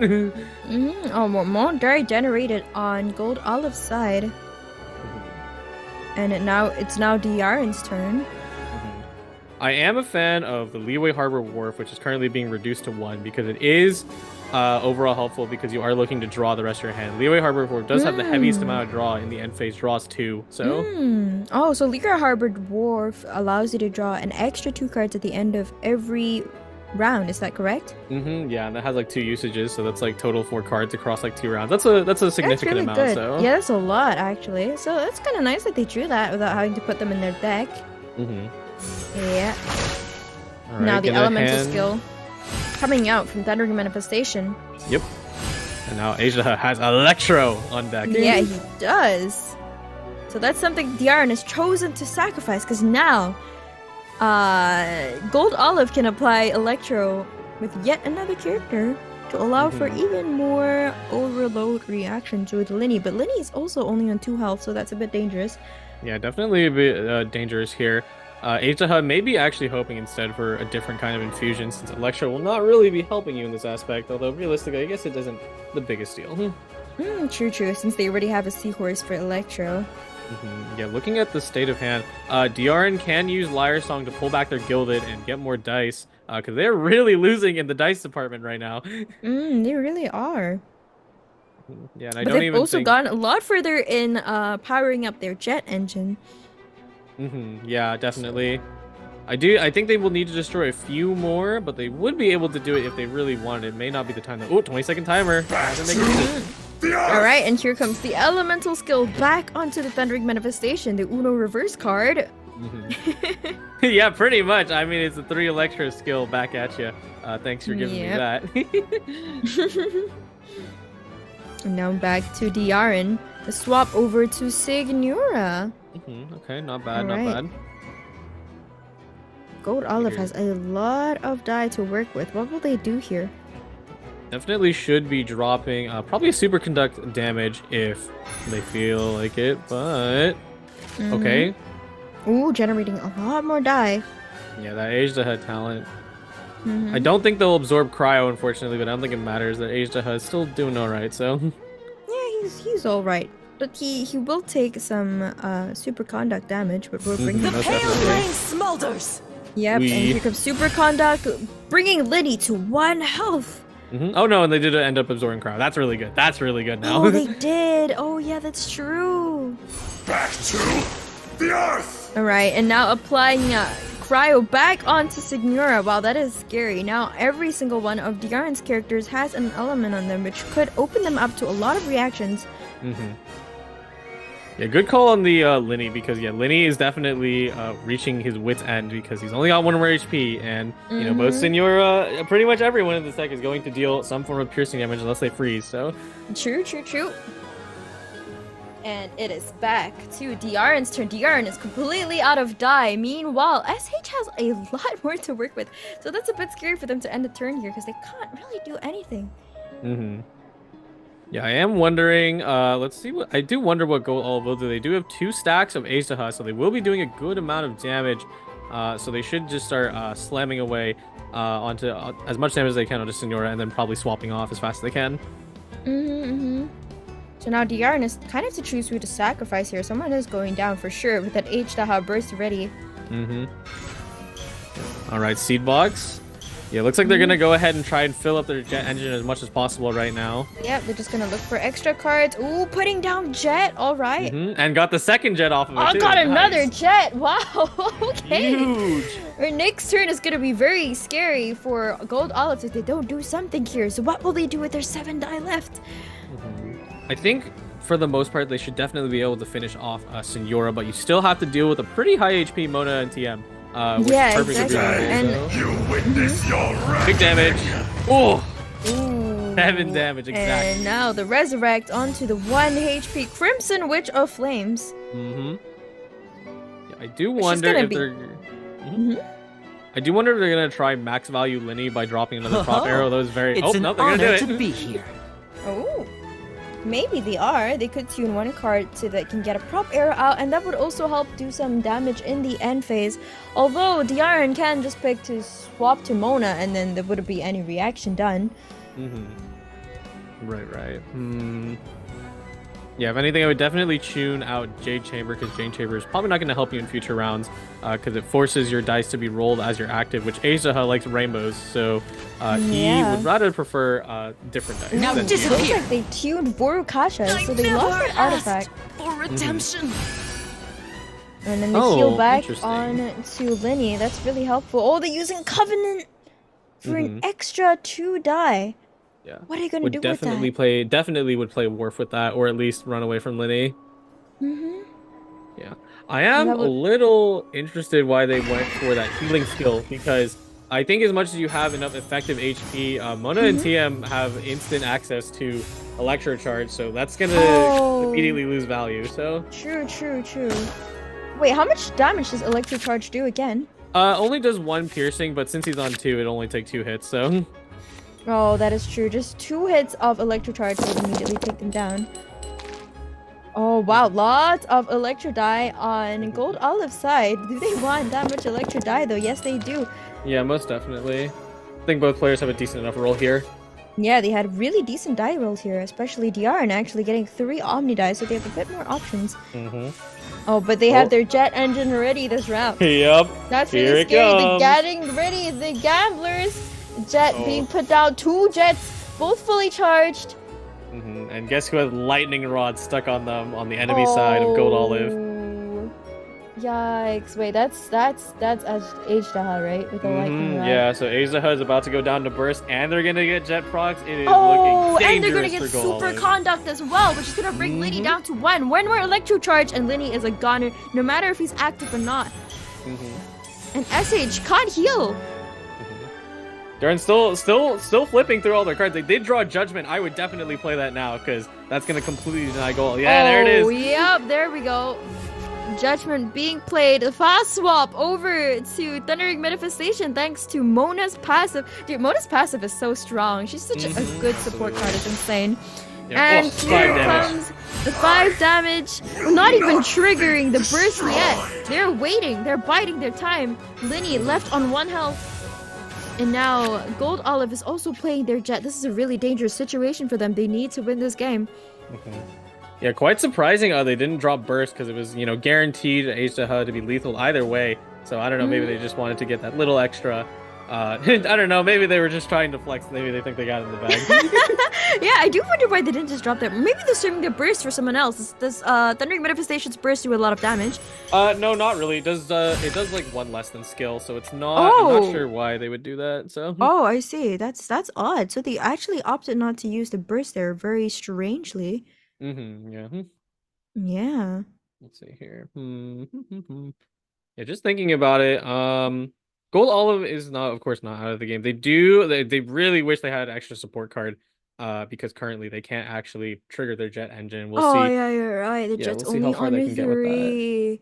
That is pretty bad. I'm really wondering why Diarn chose to hold on to their burst there.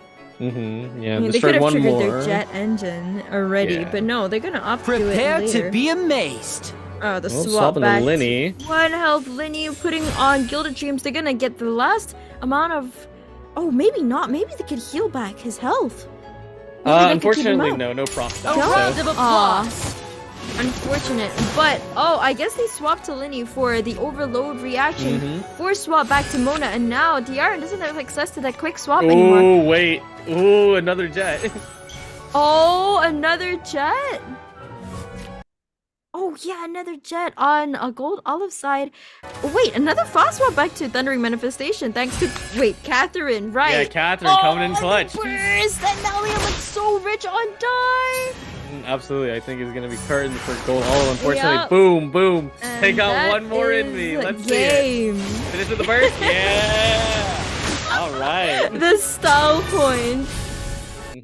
Wow. I mean, come on. If you got the burst to finish the game, you gotta leave it with the animation. Yeah. Diarn. It felt like Diarn calculated all that out. It's like, I know I don't need to burst here. I know I don't need to. I can finish off the game with that. It'll look cooler. Yep. But there we go. Diarn takes it over Gold Olive. Yeah. Congratulations, Diarn, for winning that. They're going to the Prince Cup in person. So looking forward to see Diarn there. Again, very, very well played from both players. That was pretty close, actually. Yeah, quite close games, and I think they both played the best they could with what they had. There was not really, there wasn't really a lot of like small mistakes or anything. They just did the best with what they were given, which is just how the card game goes. So yeah, they were really creative with what they had. Anyway, it looks like we'll be heading into a 10-minute break before we watch the last 2 matches of the night. So don't forget to stay on for that. Grab some snacks and water. I know I will be, and you'll be able to join us right back with round 3. Yes. See you later.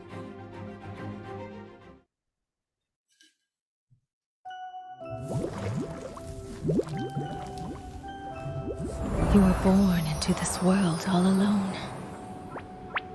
But here in the house of the hearth, you will grow up to be strong Your goal is to learn, to compete, to defeat all your brothers and sisters in battle, and become king. Where's Perware? Didn't she want to hear the story? Excuse me, Mother. She's doing a funeral for her spider. That child. Maybe her curse is flaring up again. Clairvy, see to her. Oh, okay.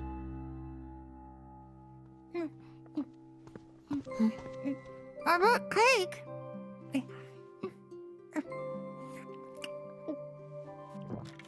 You want some? Sure.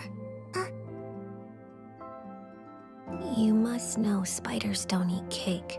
Oh, yeah, I know. The birds soar from their cage. Sunbeams filter through the foliage. Flames grow with immortal courage. And I hope you won't be tainted by fate. Nothing to fear, so go alone. Do mothers usually argue with their daughters?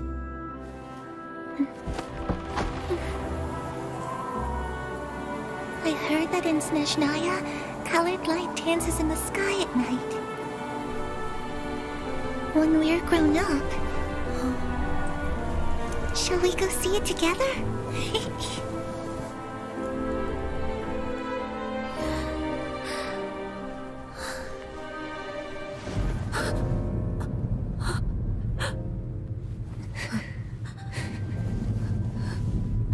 You will be a great king.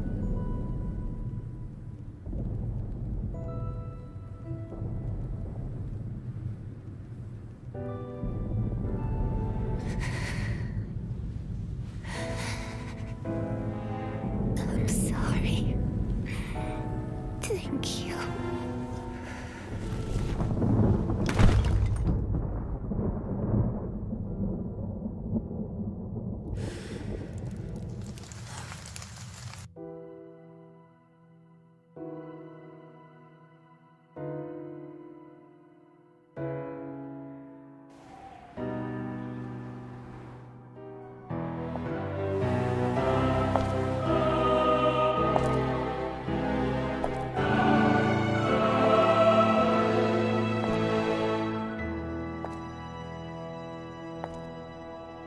I should have pruned this flower long ago, not waited till it wilts.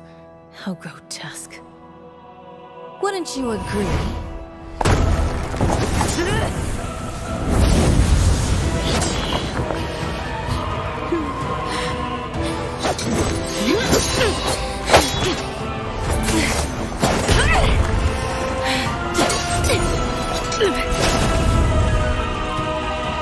Innocence and kindness are such beautiful qualities.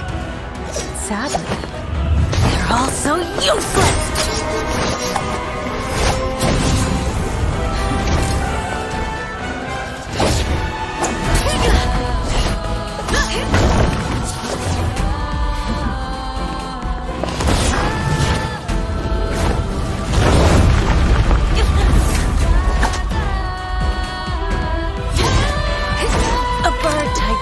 Never fly the nest.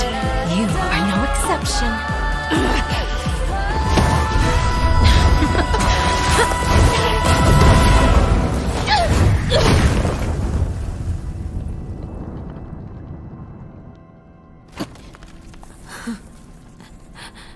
Stay awake, don't fall asleep. The way is long and the gloom is deep. Embers glowed in the heart, still Surrender. Let your mother guide you, and you shall become the one true king!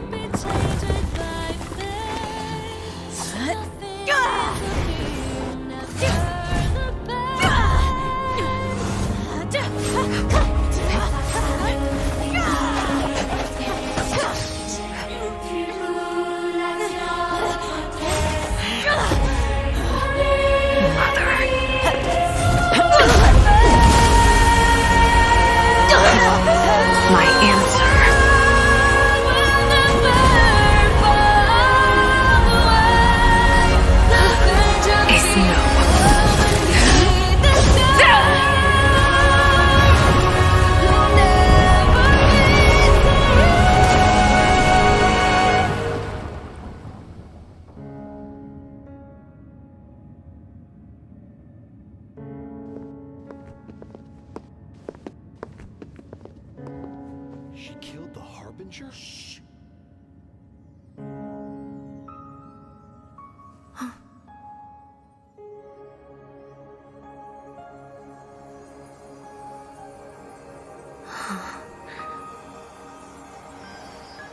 Her Majesty the Tsaritsa has decreed as follows. I hereby pardon your crimes and bestow upon you a new name. This title and its legacy of bloodshed are now yours to bear, my poor, mad, cursed knave.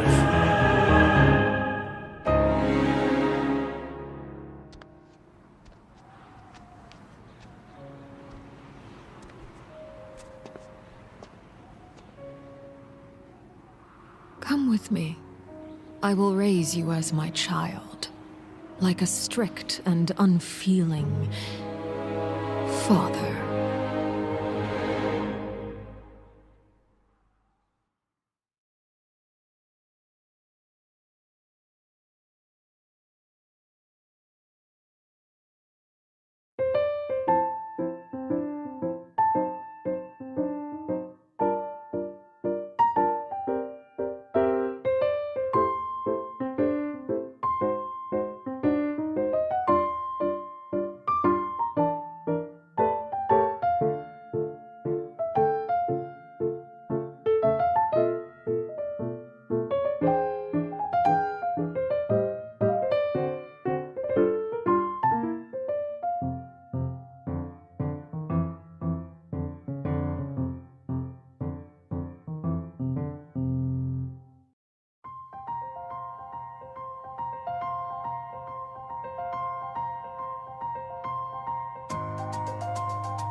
Welcome back from the break, everyone! I just realized Arlecchino is releasing in 3 days. I am so excited now. Oh my goodness. I mean, even watching that animation for the second time this time around, it's never gonna get old. Oh my goodness. Yeah, I feel like that was like my 4th time watching it actually, and it still doesn't get old.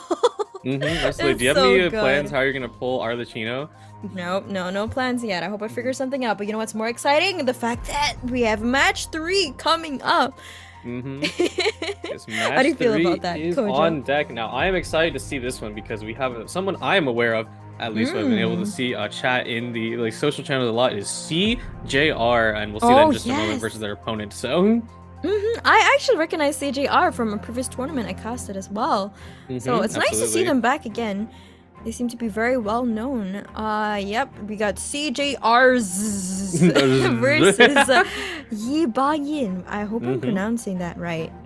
Yeah, I think that's definitely quite close. But yeah, CJR I do quite well know from just not only the CTG tournaments, but they also are quite helpful with making a lot of resources for the community. So it is good to see it, and just shouting out across the board. We got Dio already moving on to the Prince Cup. Dio!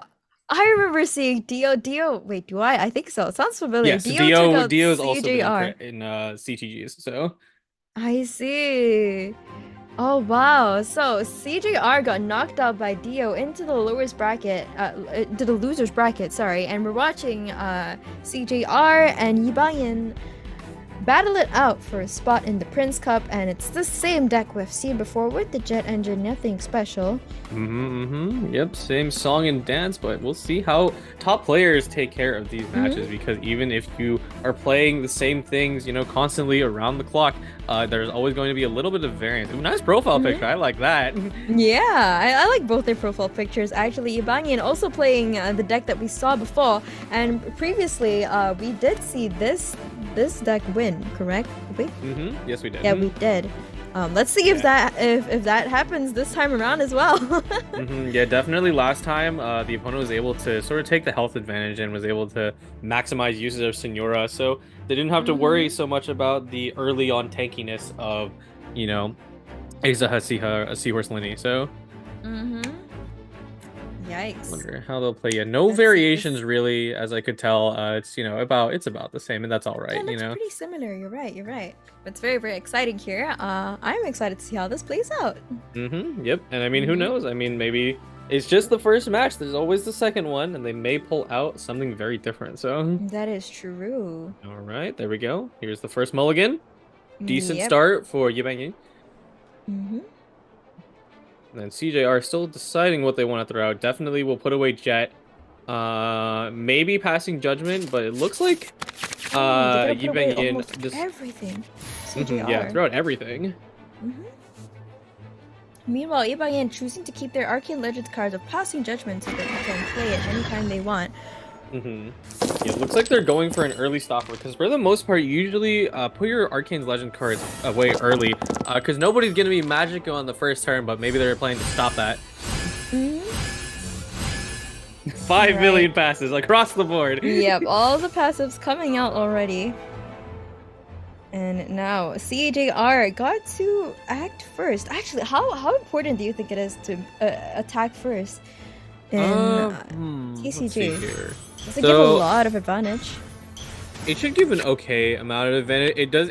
Like attacking first is super matchup dependent, but it is a very real topic to talk about now. Like, let's see what will happen here.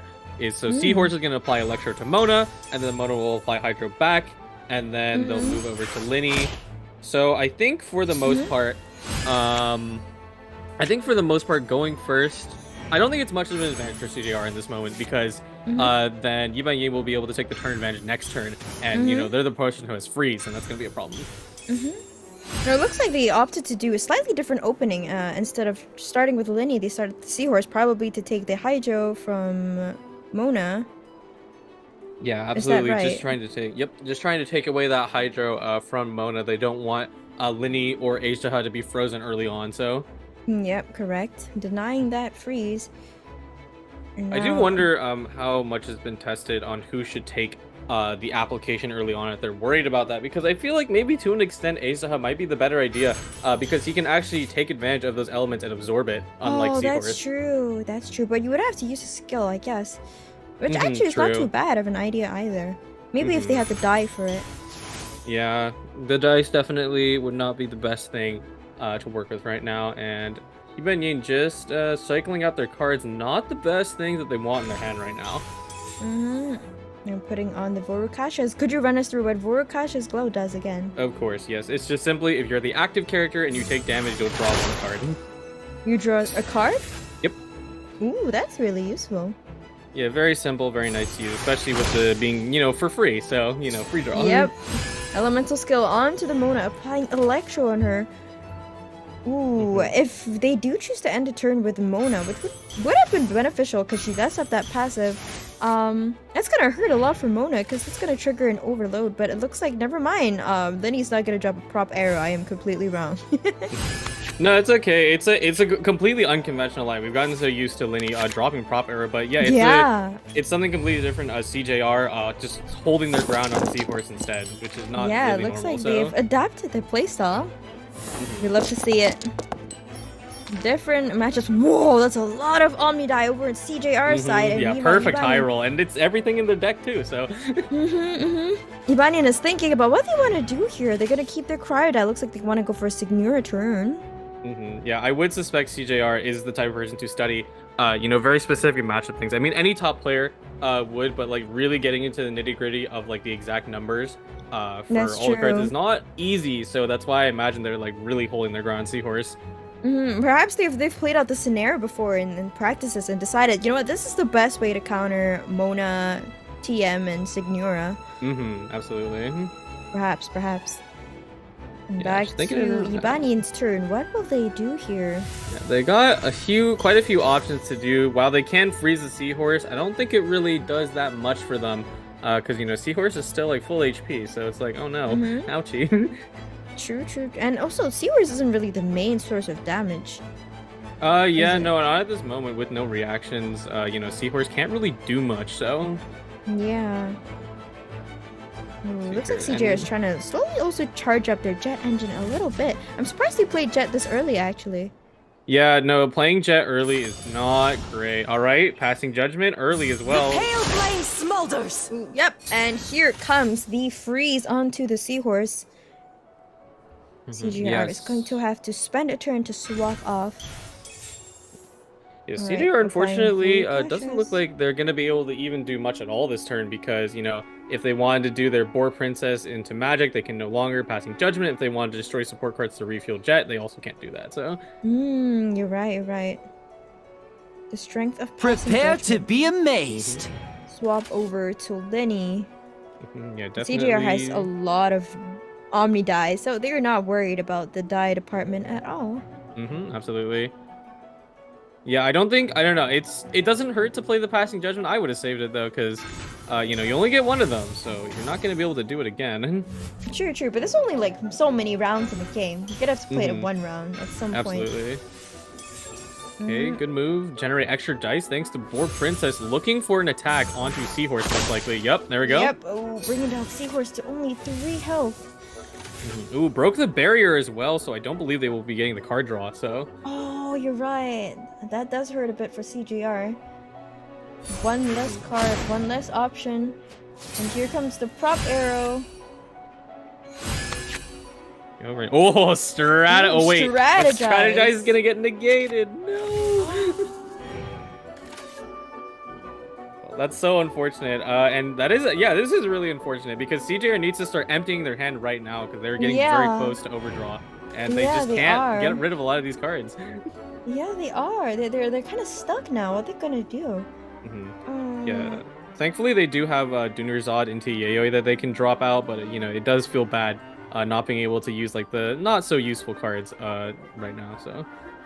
True. What happens when you get too many good cards at once? I guess. Yeah. No, it does. It is an interesting thing that. Just everything in your deck has become so quintessential that it's very hard to justify burning cards. Tremble and submit, mortal! The swap over to H-Daha. Yeah, definitely should be going for an elemental skill. Okay, interesting. Applying Gilded for extra die. Looks like they're gonna be playing a bit more than we expected. Yeah, definitely a good move because Azaha will get that absorption, Pyro Dice, and boom, now I am set to go. Yep, and the huge damage onto the manifestation. Yep. There we go. Oh, TM is actually done for. Linny's little cat summon is going to take him out. And 2 quick swipes from H-Daha with the Gilded Rooms will bring Thunder Manifestation to its definitive death. That does really suck for Ibanian. Yeah, no, I don't think they saw that coming. Oh, wow. Yeah, the sheer cold giving super combat, leaving Seahorse on 1 health. So it looks like both players are very likely to lose one character each. Yeah, absolutely. Even if Thundering Manifestation was chipping away at Seahorse, now they're completely out of the match, and that's going to be a problem, I think, because that is your highest damage potential. So. True. No more Lightning Rod as well. Yeah, if I take a look at their list, I don't believe they're running any damage boosting food. Because yesterday we saw like the super crazy play of getting maximum value out of Tandoori Chicken would boost all your skills by 2. That's not going to happen here. Oh yeah, true. No, I don't think I saw any food in their decks either. Just waiting for it. All right. And then beginning to charge up that jet engine. She's at 4 now. Meanwhile, TCG has only 1 jet in their hand. Nice Hydro. Oh yeah, the nice Hydro onto H-Dot, and H-Dot also managed to get that Hydro, so now they're extra charged up. How many stacks is that? Is that 2? It currently is 2, and yeah, it's the reason I point out the Hydro is because for the most part, Mona never ends up scaling into Asia just with how the flowchart works. So it is nice to see Asia get a different element because Hydra is a very utilizable element, you know, out of the other 2 options. So yeah, it is. And unfortunately, Ibanyan had to give that to them. Yeah, But CJ are that quickly also- playing a ton of cards. That also opens up H-Dot to getting frozen. This looks Yes, pretty absolutely. dangerous for Ibanyan. Yeah, they may. I think CJR is calculating that I believe Mona can be finished off with burst, but is it really worth it? Probably not. It's so tempting though to just take out a card when you can. Yeah, absolutely, but that is the sin of greed in the good old card game. But if we opt not to finish off the Mona here, what's the implication of that? I think for the most part, it just means that they have to. Actually, yeah, it really doesn't change too much. So you are right. They get to fast swap over to Signora anyway, so yeah, true. perhaps it's not too bad an idea to finish off the Mona here, since free swap regardless. Yeah, even with the combination of Catherine, it does. Having Ivan lost yet up in Yiba Yin's hand does make it a little scary. But I think it's only 1 jet, right? So it's not that it's just bad. 1 jet. But perhaps CJR is worried about that potential second jet in their hand. Signora can dish out a lot of damage if she has a lot of die. Yeah, absolutely. Even with not being able to see what's going on, you Prepare just have to to be account for every amazed. card because otherwise it'll be a problem. Okay, going to Linny. And it looks like CJR has decided to swap over to Linny, not using that burst yet. Maybe their jet's not completely charged yet. They drew 2 jets. They have 2 jets in their arsenal. Oh my goodness. Now disappear. And here's the right. overload, causing Mona to literally disappear. And now the swap back to Signora. She is on full health, but she might go down really, really fast here if Ibanyan is not careful. Yeah, that's a little unfortunate. Also, the jet draw. I do believe Linny should have his burst now. So, Yiban Yin is staring down a very dangerous situation against CJR. Yeah, they are. They also have another jet in their hand, but that's nowhere near enough die. They do also have the I haven't lost yet card, so maybe that could come in very, very clutch here. Yeah, definitely I haven't lost yet should be coming into play, being able to charge up Senora Burst. It is unfortunate though, because you can't spam Senora Burst willy-nilly because it does force you transform and you're going to lose that special revive, which you're going to kind of need to tear through all 3 characters. That is true. At the same time, it's kind of nice that she's able to react for herself in a way. Yeah, absolutely. Yeah, that is kind of the thing with Senora being able to react with herself. Being once she swaps the power, she's going to start dealing huge melt damage across the board. So if she can get that cryo application off on more characters, that would be huge. I mean, H-Shot doesn't even really need that cryo application because they already have Hydra on them, so that already opens them up to Vaporize. Yeah, I think CJR is probably going to start loading up with Jet here, because I think it's pretty much the best time that you could do it. Really push, this is the best Yiba Yin time. back. All his characters have their burst ready, so that's pretty scary. It looks like right. we've played Number one of the jets. Are we getting a 2? Are we getting a 3 jet burst? That would be exciting. Absolutely.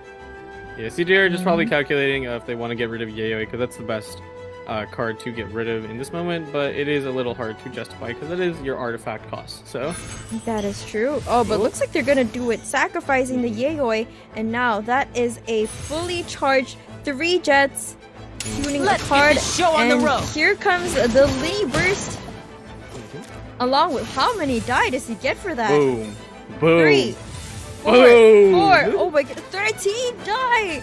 Humongous. Insane.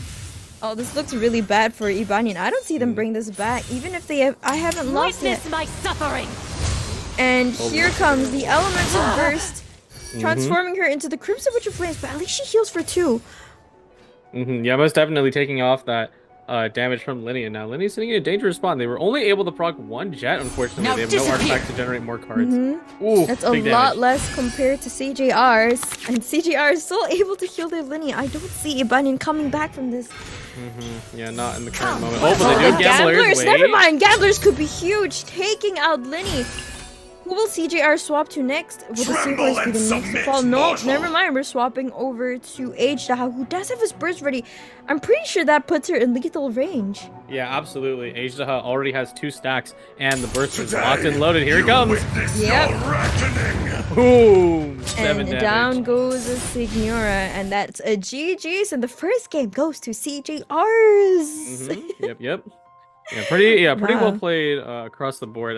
Getting the triple jet is really just a little extra, you know? Yeah, triple jet. Wow, CJR got pretty lucky there. That was insane. And they played that very, very well. And it looks like this time the H-Daha comp comes out on top for this very, very common matchup we've been seeing. Yeah, absolutely. I do wonder if they'll do it again. I mean, it does seem to be that people are defaulting to their comfort picks. But you know, we'll see if maybe someone changes it out. I don't know. It is very hard to it is very hard to change out decks. You know, and this because it's like, you know, do I really want to adapt to something else when the meta is already so difficult? So Yeah, I completely understand though, honestly. Like, just sticking to your comfort picks, 'cause I would do that too. You know? Yeah. Yes. Anyway, let's look at match number 2. I think I think one of them might stick with their decks, all things considered. Oh yeah, Ibanian might stick with their Mona Signora TM deck. It's still very, very strong. So Yeah, I maybe think if they're they gonna don't bring this expend match back. TM too early, they should be okay. CGR knows that and still opts for the same deck that they just got played with. So we might have a mirror matchup on our hands right here. Yes, absolutely. A mirror matchup would be very interesting with these high damage potential decks. Let's see what Yibanian is playing. No? Okay. Oh, never mind! Ibanian is choosing to switch their decks. We got a mirror matchup, but in a different way. They basically just like, okay, I trade, you trade. It is a trading card game, okay? Here you go. Trading card game indeed. And now we got the reverse matchup. Alright, let's see if Ibanian can bring this back. Yeah, I do wonder if they can. And just as he said, I do think maybe the H-Daha comp has slightly more of an edge. I get it, H-Daha. Edge-Daha. I mean, come on, listen to this guy. Tremble before me, mortals. Yes. Alright, let's take a look at the starting hand. CG Arc opting to very keep good. their passing judgment, and they have 2 weapons in their hands. Yeah, it looks like, that seems to be a bit of a trend, keeping passing judgment early, but I don't know, I just don't know how I feel about it, because I feel like it didn't block enough to be reasonable, so. Yeah, true. I feel like, low-key, I haven't seen passing judgment, like, you know, block things that much. Almost. Yeah. I don't know if it's just me. Maybe I just don't have the eye for it. No, I mean, you're right, it's just because, like, it's a weird scenario to be in, because if someone does have passing judgment, then you're like, okay, I'm just not going to play anything. Yeah, true. Yeah, and especially with like no existence of food, you know, there's a lot less cards that are, you know, require you to burn things. Because if there was food, then it would be a huge problem. Oh, Yibanian actually got a lot of Pyrodite. That's really lucky on their part. And I've noticed CGR actually opted not to re-roll a lot of their die for some reason. Yeah, they may be deciding to ramp early. Yibanian basically has, or hold on, CJR. We'll wait until the thing's. See, then switch the POV, and then I'm like, okay, wait, this person's over here now, this one's over here. Oh yeah, it is slightly confusing. Yeah, but yeah, I noticed CJR actually opted not to reroll quite a few of their die. Maybe they just need enough for their Mona, and then everything else is just extras, maybe, perhaps, mayhaps. There we go. Yeah, now that we're on the correct POV, Yiban Yin, definitely a bit of a high roll. Even if Ejdaha doesn't come out turn 2, I mean, you still got everything you need, so. And we also can notice here that Yabanian actually has chosen a different opening from CJR last time. CJR opened with Seahorse, but here, Yabanian does not care about the Hydro application for Mona. He's just going straight in with Linny.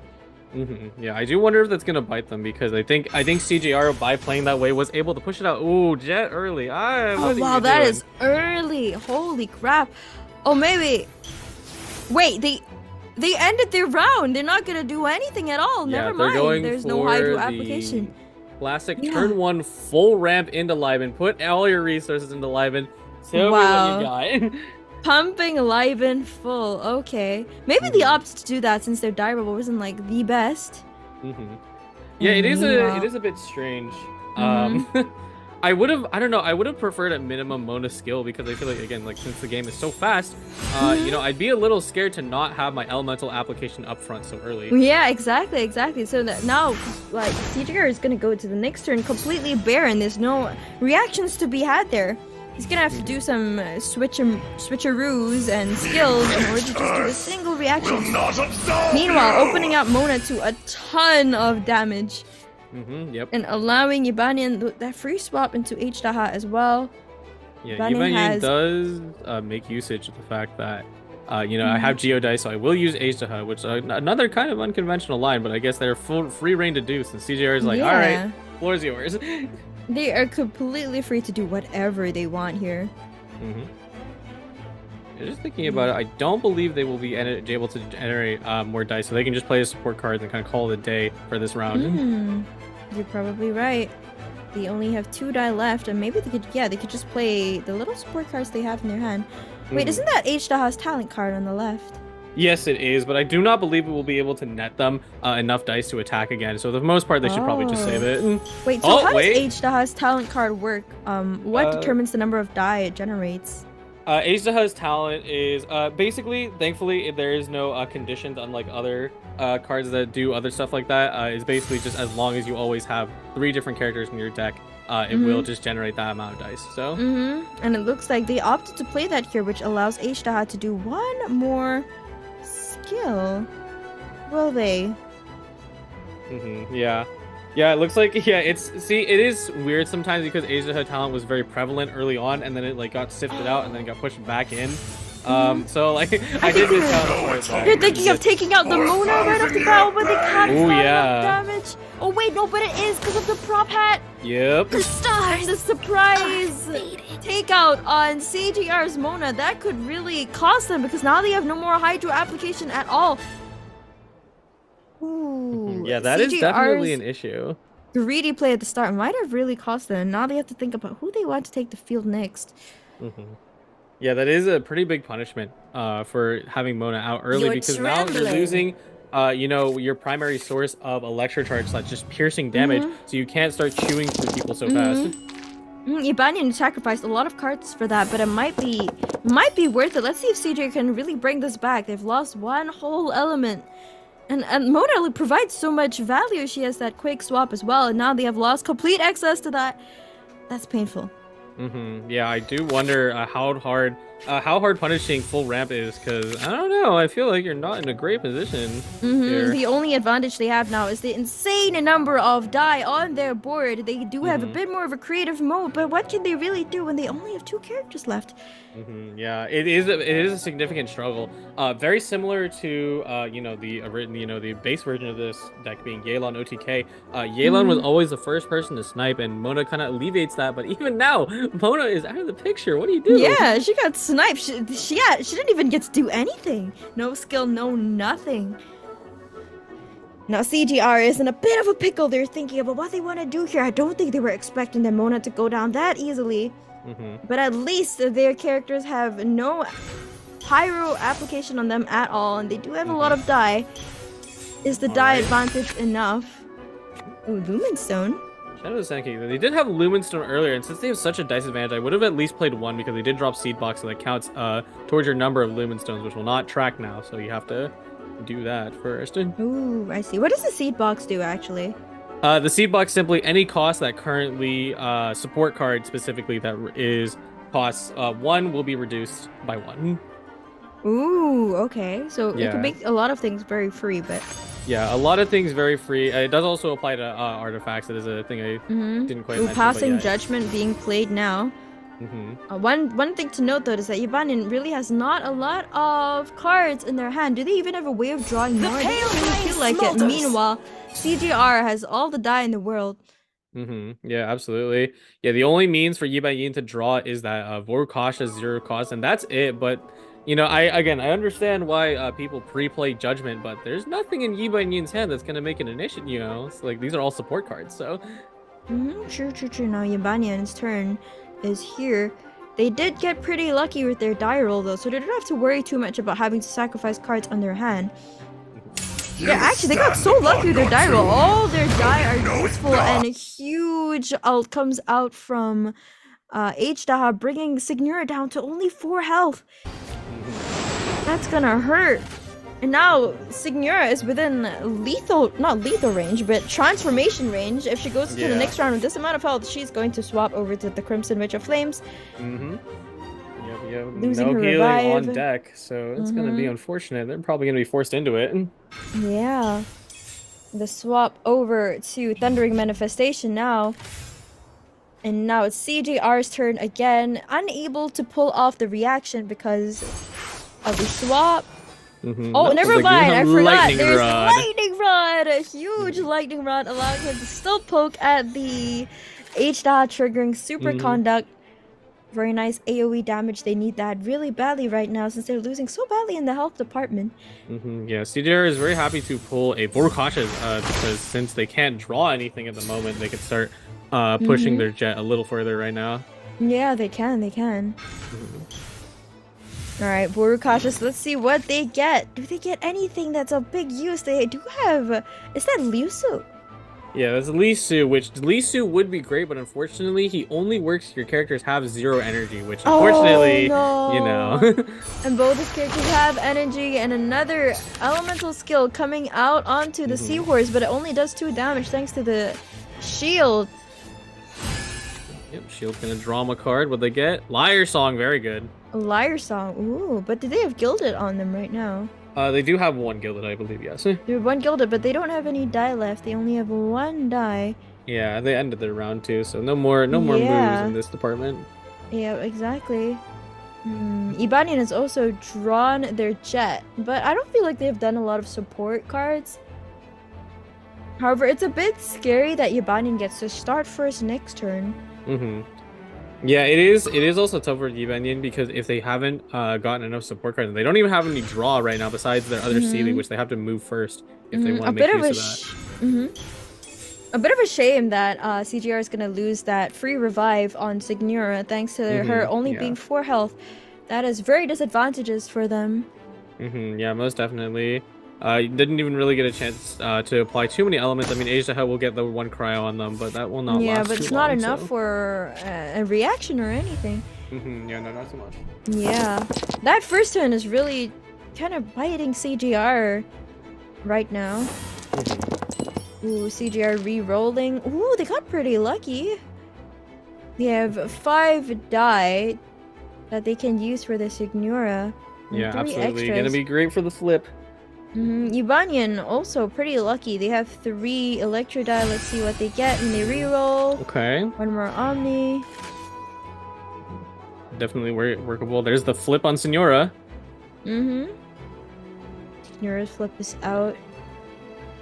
It is unfortunate that CJR was not able to get much value out of Lumenstone because you have to play it a bit earlier, and at this rate you played enough cards to the point where it's not really worth doing a bunch of sacrifice. So. Back to CGR. I wonder if he's going to use Strategize first before he decides his next move. It is a bit tough. Let's see. They only have 8 dice and nothing to reduce their gilded, so would suck a little bit in that department. Oh, no, now they do. Ooh, the board princess. All right. Nice. I'm gonna I throw wonder if that they're just gonna on. burst right now to get that extra die from Jet. She's not fully charged up yet, though. Yeah, they would need a little bit more if they want Jet to charge up. That's true. But which support cards would you even want to destroy at this point? There's also Gilded is still pretty expensive to play right now, isn't it? Yeah, absolutely. And whenever it's 3 cost, you don't want to play it unless you have like literally no choice. Yeah, definitely destroy Timmy, drop in Liu to get another stack. Oh, there's the second Jet! She is pretty expensive to play though. She is 2 cost. And then you still have to get that burst off, but it might be worth it. Yeah, definitely worth it. Thankfully, CJR can't afford it, so I will definitely be seeing that Jet come down. He needs to do it now before his Thundering Manifestation goes down. He needs to get that burst out. Yeah, for the most part, Linny and Ajdaha will be able to knock out Thundering Manifestation, but there is no means to fast swap, I believe, right now, so it actually isn't too bad. Oh, CGR did play a fast swap card earlier, so he's gonna be able to fast swap anytime he wants now. Yeah. Although I don't even know if he'll get sweet to use immolation. Oh wait, never mind. He's using it right interesting. now. Probably for the overload reaction, maybe. Yeah, interesting to bait out Ajdaha of all things. I do wonder how that'll work out. The swap over to Ajdaha. Does Ajdaha have lethal on her? No, currently not. There's no reaction on Senora, and he can only deal 3 and 3. So he can only do 3. Oh, another board princess being played for more die. The swap over to Linny. Okay.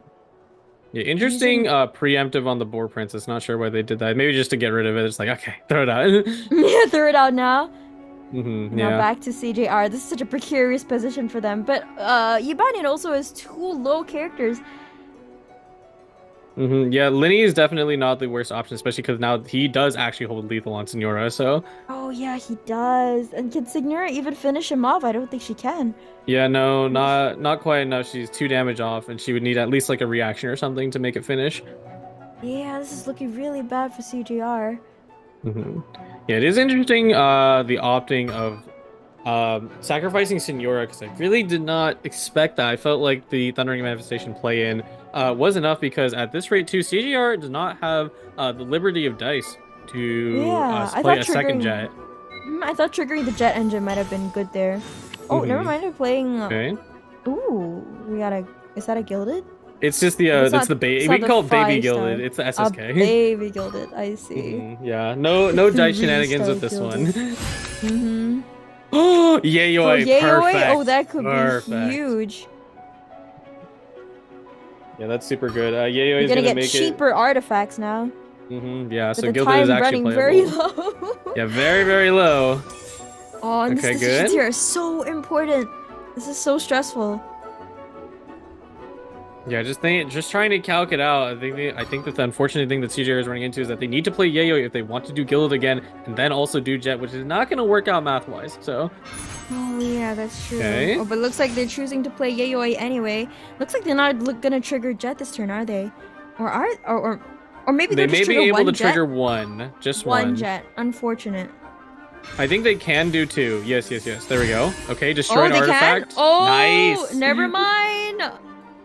Was that from the Board Princess? Yeah, Board Princess. They use their last charge of Board Princess. Double Jet. Here it comes. Double Jet. All right. All must and burn. The burst coming out. Huge. Maybe they might be able to bring this back just from the fact that they have a lot more die than Yibanian. The question is, can Yibanian finish off CJR with just the 4 die they have left? Because they have to right now.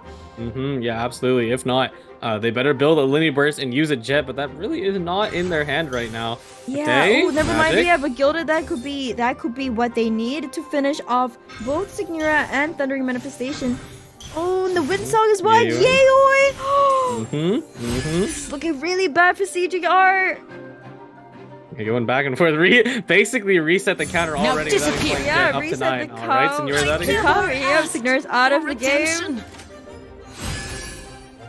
Ooh. And now Thundering Manifestation has lethal, but he still has 2 other characters. Oh, the Gamblers, but it's not enough, is it? Yeah. Oh, interesting. Oh, Force Overload gonna be on Seahorse. Curtains. Oh wait, Seahorse does not have lethal. Yeah, Seahorse does not have lethal. May this be enough? Perhaps, mayhaps. This is so close. Yeah, I forgot the super Seahorse close. can't actually dish out that much damage. This might be like a 1 health difference. Opting not to finish. Ooh, very. Oh, Opting not wait, to that might be hit. a mistake. Oh, no. Yeah, the swap over to H-Daha instead, losing a chance to just hit the Thunder Manifestation a bit. Yeah, I do believe staying on Seahorse might have been the play. We'll do the playback once we get there. Yeah. We'll find out very soon if our analysis is wrong. Okay, another Boru. Okay. Ooh, anything that could be of use here? Not really, is there? No, not really. Just Opera Abbey Clays to fix your dice, but I mean, hey, you got all Omni dice, so. You got all Omni dice, nothing to fix here. Wait, okay, so let's play this out. If they finish off H-Daha, Seahorse will be left. But Seahorse Yeah, can't and they finish definitely off. can. The normal, all they need, I believe, is normal attack to finish the job. Unless, is that enough? Let me think. One. Yeah, I don't know. Maybe we're missing something. They seem to be hesitating quite a bit. Oh wait, no, they couldn't attack H-Daha because of the lightning rod. Right, because of the lightning rod. The lightning rod actually proving to be a disadvantage here, and Yibania takes the second game. Wow, very Wow, impressive. that was close. No wonder they were hesitating so much. We forgot about the lightning rod. Yeah, no, that was. I did notice the lightning rod. What I was thinking about is that if Thundering Manifestation's normal attack was enough to finish the job with H-Daha, but I was doing the math back. apparently I'm like, yeah, maybe not. not. So. Yeah, perhaps not. Ooh. So Yibania takes the second game, and it looks like we'll be going on to game 3. Very exciting. Yep. Yeah, very unfortunate that lightning rod ended up being a detriment there, because if lightning rod was not applied, they just wouldn't able to clean sweep, because Seahorse, of course, only does 3 damage and there's no reaction. So it would live And on just- H-Daha was able to do just the amount required to take down CJR, and CJR is still going to stick with their same deck. Now, what will Yibanian play? They could technically opt to go back towards this deck as well, because they didn't win with it. technically. Do wonder if they will. They may have their third deck, because it looks like, yeah, it seems to be the most part players are gravitating towards the one, just 2. No have to constantly swap mindsets across all 3 decks, even if they're very similar in idea. Oh, yep, we and got here a we mirror. go. Their mirror match up. Let's go. Both players also playing jet engines. Ooh, this is very exciting. The mirror match for the place in the Prince Cup. Yes, absolutely. Yes, very exciting. Oh, both players played that so well earlier on. That's insane. Yeah, I do wonder how this one will go, because it's been yeah, for the most part. I mean, they've kind of played both of the players have played everything that the other one has, so they should be very familiar with mistakes, because that is kind of a thing that you can find during matches, even if there's not too much expression in them. It's like, okay, well, they just played it, so I know how they like to do this. So yeah, I'm really impressed with the fact that CJR still made that game so close despite losing Ramona at the start there. Yeah, I definitely am expecting some alternative lines from the opponent, because of course it is the same kind of deck, and they both can freeze, so you're gonna need to start pushing that elemental application away, unless you want to just fall into the standard trap of Mona into skill. Let's see here. Okay, decent mulligan for Yibanyin. CGR still thinking about it. Yep.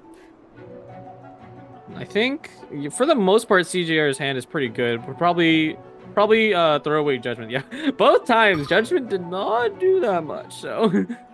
Oh yeah, true. Okay, yeah, so they decide. Yep, Okay, this they time we throw away Judgment. If Judgment didn't do much, you're right. And now let's see which they're starting off with. You hear? Yibanyin, I think chose they're to start with starting Mona. Yeah, correct. CJR is still deciding who they want to start off with. Yeah, be careful. That 20-second timer still does exist in the character selection. You better make your pick. It is, and it's completely valid, because like I said, they're definitely looking to field off that application with this kind of matchup. So yeah, they're thinking about it. Should we field it off? Should we not field it off? Yup, they're fielding it off. Starting off with Thunder Manifestation instead, and immediately the mirror matchup is slightly different. Let's see which one comes out on top. Ooh, dice roll. Yikes. Ooh. It's not the worst. They can skill with Thundering Manifestation, but they will have to tune if they want to do again. Not too bad. We're putting down a lot of support cards. Maybe they're just gonna use one skill and then move on with their day. Yep, Yeah, a we're bit playing strange all that the cards. Bit strange that they put Vorkaches on Mona, because since there are fielding application, they should just attack with Thundering Manifestation to eat the Hydro right now. Oh, that's true. Yeah, and because then Mona would then attack back. It is as the stars foretold. Oh, never mind. They're still swapping back to Mona. They decided, nah, we're gonna make use of our die roll. Yeah, a bit of a backpedal from CGR, because like we talked about earlier, you know, they were deciding between all the way down to the 20-second timer who to field it, and you know, this is basically going back to square one. Not sure how I feel about that. Yeah, maybe they did a bit more calculations in the head and they went, never mind. I think this is better. Maybe they didn't want to, like, you know, sacrifice too many cards and stuff. Yeah. Mayhaps. Yeah, thankfully they have Lumenstone to kind of prevent that punishment, because it is definitely, you know, how stringent dice are. It's a little unfortunate to lose one in the start, but it is the best part that you would want to lose a dice instead of later. Yeah, true. At the start, it's not too bad. And now, Ibanian thinking about what they want to do here. Yeah, they don't really have much they can play, because they have Dunyarzad, they don't have any other companions, so they can't do any of that. They just do have like some one-cost support card. Yep, and here comes the Mona skill. It looks like it's gonna be more of a mirror than we expected at first. Oh yes, absolutely. Yep. The reverse Mona skill. Only difference here is that the other Mona takes one less damage because she got the shield first, so in the end it will not matter. Oh yeah, true. Let's see here. Oh, CJR, yeah, I'm definitely not a big fan of the hand they have right now, because the only thing they can do to expend all of their dice is either swap or drop Jet early, which is definitely not advised. And Ibanian gets to end their turn first. Oh, they're just gonna play Jet right now. Yeah, make use of the remaining die. Why not? And now we have them exactly mirrored, except this time Ibanian gets to go first. Yeah, hopefully they draw something better, because both players are in serious need of some extra draw power, so... Yeah, well, they got Senyata, which it's not really draw power, but at least you get more cards-ish. Yeah, at least more cards. Get the Jet engine rolling is the most key thing of this. Alright, on to the action phase. The fast swap over to Thundering Manifestation. Looks like we're looking for a very classic... Electrocharged. Yep. No problem. Reaction for a second. Yeah, it's basically like, I mean, this is basically the turn one line. It's just delayed. So now we push it into the second round. And then same okay, thing can yeah, happen we like on that. CJR's side, thanks to the the lightning rod is attached on Thundering Manifestation right now, isn't it? Yep. So it looks like CJR won't have the access to that electrocharged, just as Ibanian did, which is a bit of a disadvantage. Yeah, no, they still need to apply that Hydra if they want it to happen.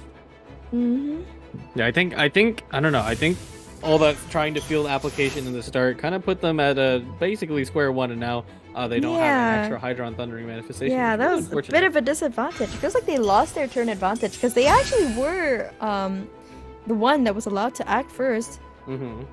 Yeah, but the choose to swap really did cost them a bit there. Yeah, the unfortunate thing about having Sunyata and then also having to play Jet early is now that none of the cards in CJR's support zone are really something worth sacrificing. So yeah, true. They all look like something you want to keep. Yeah, like the best person to be taking out is Lumenstone, but even that kind of hurts. That is your best source of draw right now. But it looks. Oh no, they're gonna sacrifice Yeoi instead. Generated a Catherine. Ooh, okay, that could be very useful. Delved into destiny. Yeah, generating Catherine's super duper useful, because you know instead of having to draw, now you have it immediately. Yeah, oh, the one looks like you also has a Catherine. So. Everyone has a Catherine.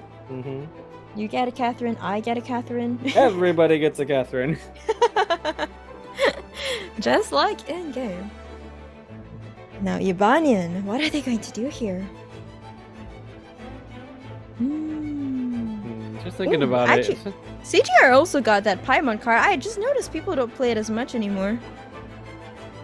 Yeah, Paimon, it's just unfortunately it's too slow since it does cost 3 aligned dice, so you know, it'd be way too hard to justify that kind of cost, but you can get all these other support cards on the side, so That's true, that's true.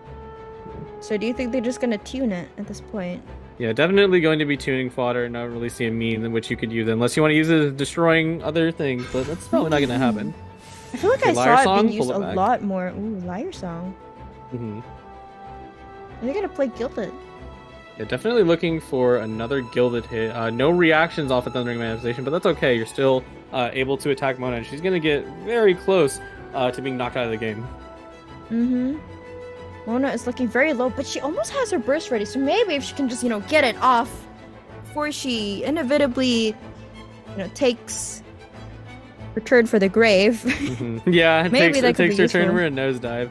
Unfortunately, with how the action order is working out right now, probably won't have... Oh, but they put it on Mona. Okay. The They don't Gilded mind. Delved into destiny.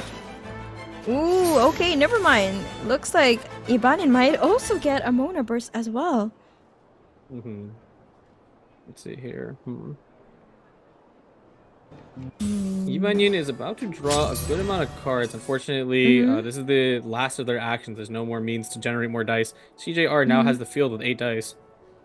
CJR has a lot of die coming in, and it looks like they might be able to draw some cards as well, thanks to the Lumenstone and Sealies they have on the field, which could be huge, because they don't have a lot of options right now. I think probably my best bet would definitely be swapping over to CJR's Thundering Manifestation and just going ham with as much as they can, because, Yibanyi is out of actions, so... Yeah, and looks like we can trigger at least one Electro Charge reaction, which could be really huge. I also want to poke down that Mona a little more.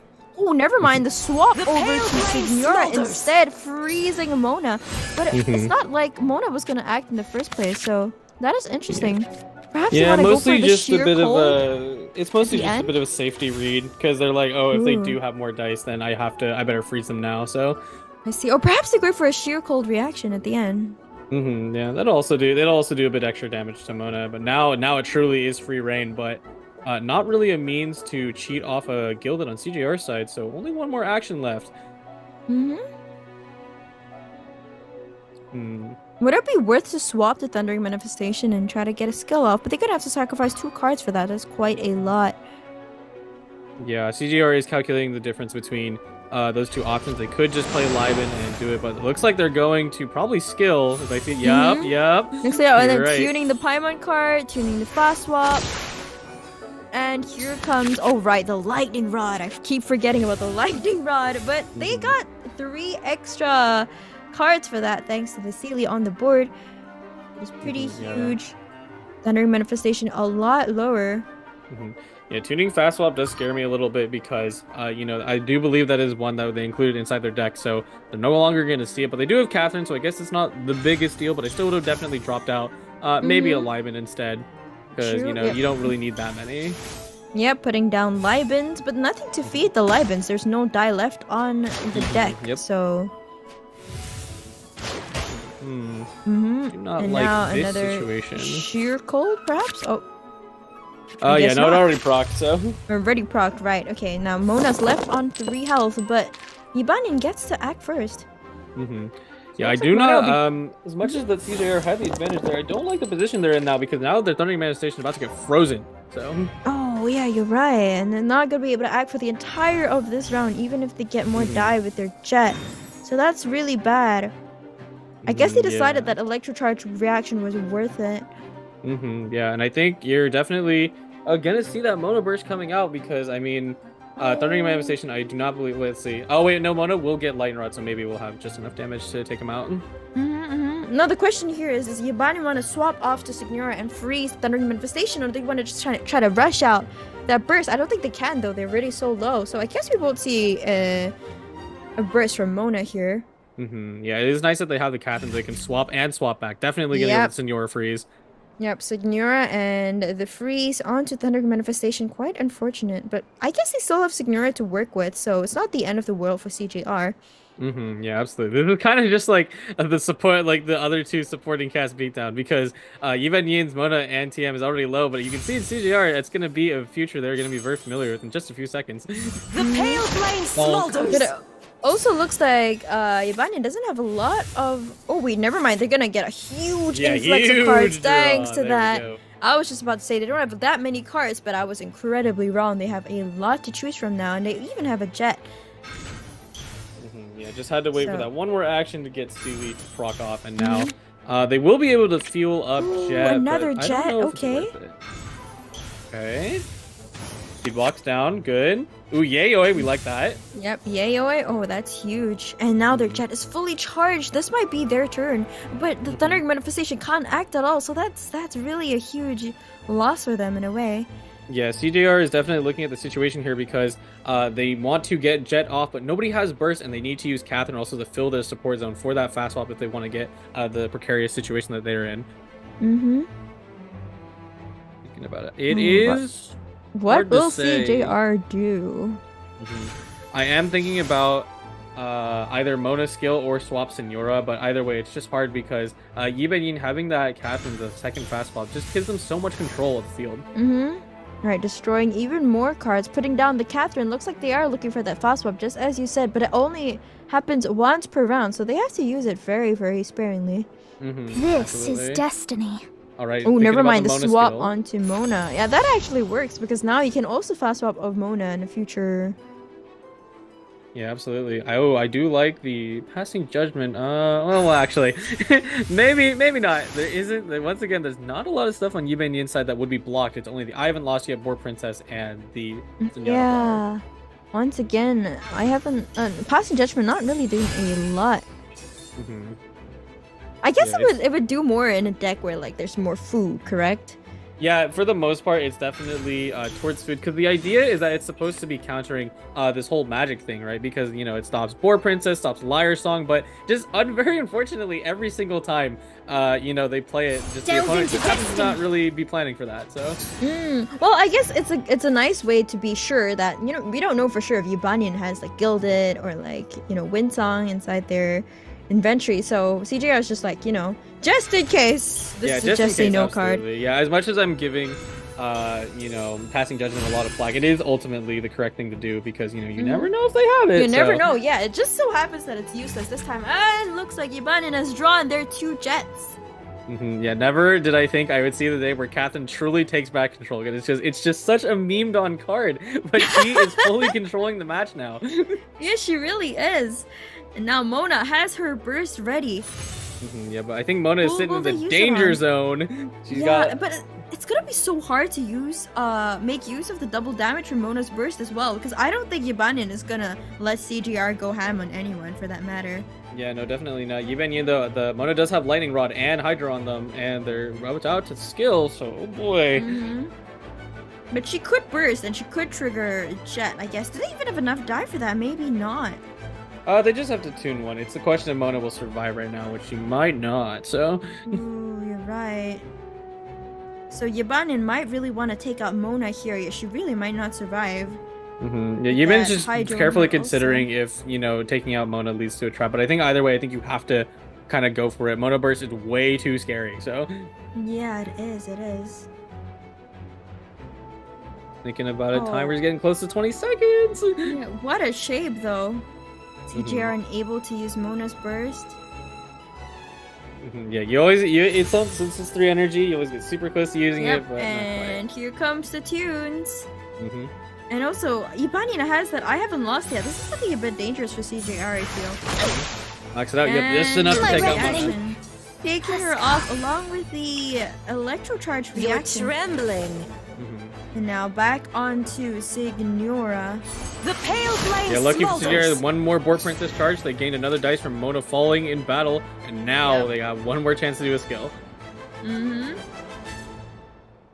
Alright, Yibanyin is now out of die. They cannot play much except for Senyara and the artifact. Well, they're gonna end their round. I wonder if CJR can somehow magically pull out a jet engine right here to do as much damage as they can before the round ends.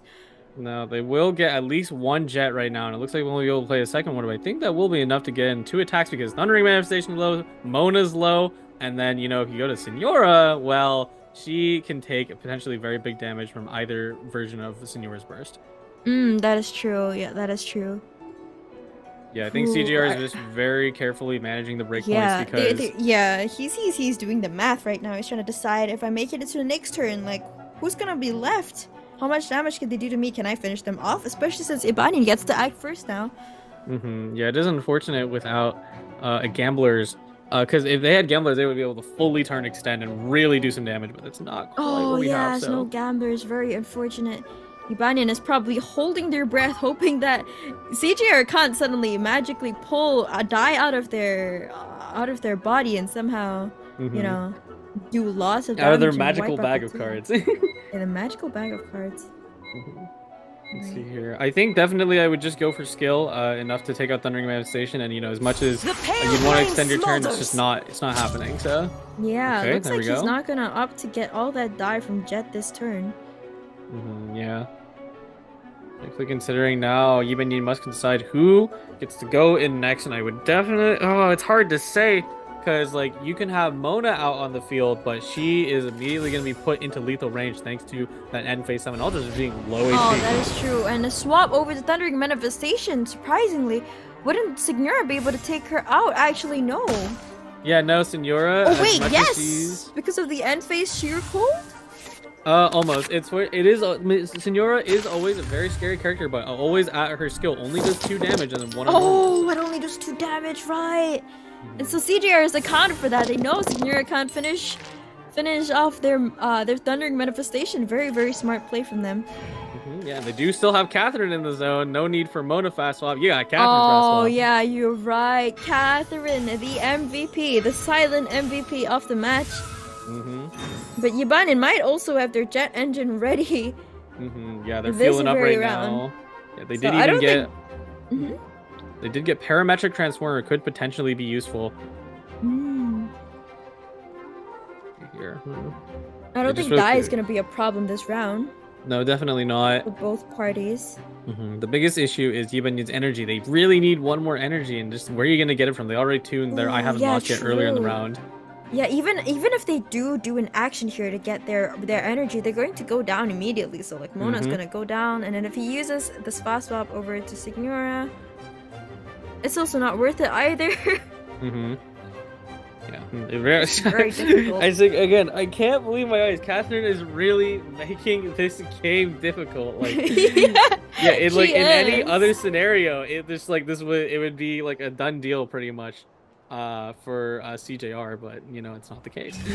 Oh, yep. Okay. The fast swap over to Signora Parametric Transformer. The pale flame smolders. Elemental skill leaving Thundering Manifestation on 1 health. It's not enough to bring her down. Yeah, that's very unfortunate. Thundering Manifestation gonna bite right back onto Signora with Lightning Rod and reaction. Yeah, She's gonna go down. Oh, no, never mind. They're gonna fast swap over. She's gonna freeze Signora, isn't he? Oh, never mind. I think you know what's coming. 2 jets and a burst. Jet ended with the burst and the freeze to Signora, rendering her useless this round. That could be huge. This is probably the round that ends the game. And now Yibanyan can't use his main source of damage anymore. Yeah, absolutely. Even Insult to Injury drawing a Liar Song to re-magic their way in, and 10 dice on the board. Yeah, looks like Yibanyan didn't expect that fast swap onto Signora that would freeze his Signora, and now she can't do anything. I think the juiciest thing over here about is that even though there is no element applied on the enemy Signora on Yibanyan's side, they do have the melt reaction technically with someone being frozen, and then you apply pyro onto them. Oh, that's a thing. Wait, does that undo the freeze on them though? It does, right? I always miss that segment. I don't think it undoes the freeze. I will have to. Okay, we're about to find out. Very, very exciting stuff. The swap back. And the swap back. Swap back and the swap back. Unfortunately, okay, interesting. Oh, and the swaps, everyone's just swapping now. What is going on? CJR is preparing for the I haven't lost yet into Mona Burst, but even that is not enough to take out Signora because she's got 10 HP, so. She does have 10 HP, and Yibanyan can't use the Signora anymore. I think they're beginning to realize that they messed up.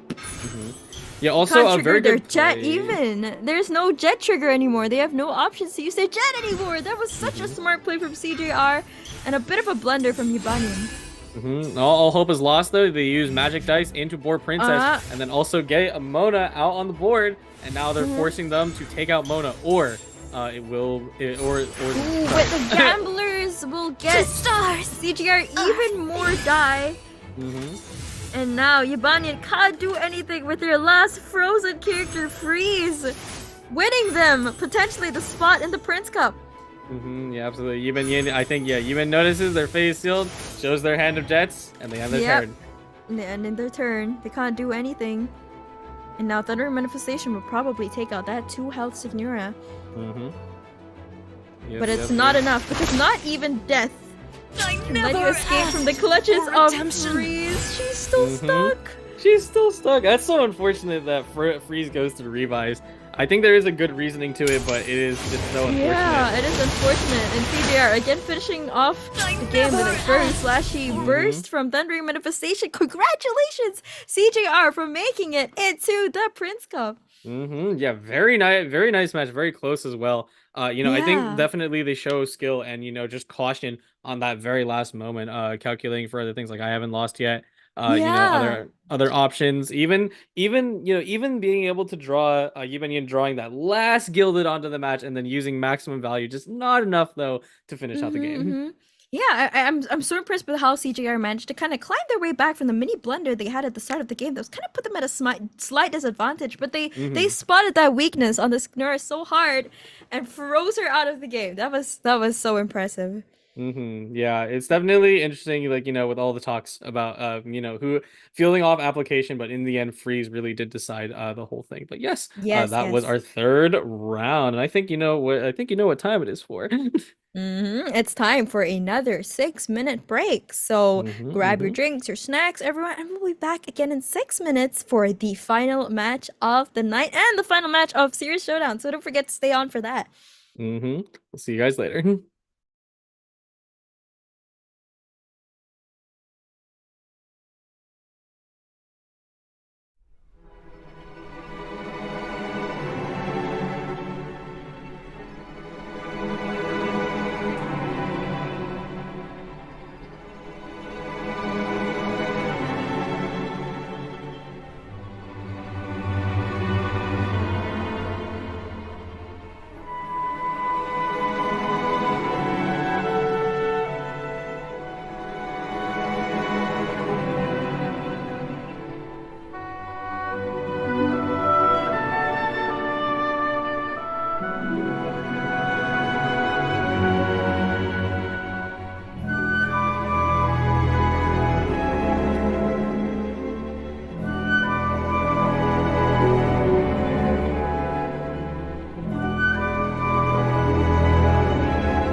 And welcome back to the final match of the night, everyone. Woohoo! All right, cannot believe we're here already. We have been blazing through these matches to a bit of a degree, mostly just because of how tough these players have been today. You know, not only like a lot of nail-biter situations, but quickly absolving those issues right away. That is really quick, and I am excited to see who our final two players of tonight will be from group number 4. The last match of Asia Finals of the series Showdown. Yes, we will be seeing their names in just a moment. I'm also excited to see the bracket because it is always interesting to see the players' journey across the board and how they ended up in this situation here for this match. And it looks like we have Kaze with very cute emoticons and you got Salty. some musical notes in there. It's like, hi, I'm Kaze, and then I'm Salty. Oh yeah, true. Hi, I'm Kaze, and then I'm Salty. Yes, but we will see best mix-up: Kaze versus Salty. Interesting. Yeah. But for me, funnily enough, the only player I do recognize is Salty. We will see closer on the bracket. All right. Oh, okay. Yeah, we've been going by these very quick, but you know, and I haven't had the chance to read a lot of the names in the lower brackets. But there are a lot of people like last time we saw Jatnad, but also Gelryu, you know, up here already making it into the Prince Cup. Remember, I wish them good luck before they let it in, and they were able to make it all the way. So I'm very happy for them. Oh my goodness, Kaze has such a cute profile picture. It's a little Toma and Toromaru. It's also cool because it looks like. Sorry, you were saying? No problem. Toromaru was just introduced to the TCG. Oh, right. And it looks like Kaze is playing the Mew deck, Mona, Eula, Wanderer. I really love Wanderer, so that's great. Yeah, now this one is interesting, though, as they aren't running any Wagner to instant draw their weapons and only one WGS, so they're just going to cross their fingers. All right, let's just play with RNG. And we got Salty with, do you call this the fire station? Yep, the fire station. Woo-woo, call an ambulance, especially for you.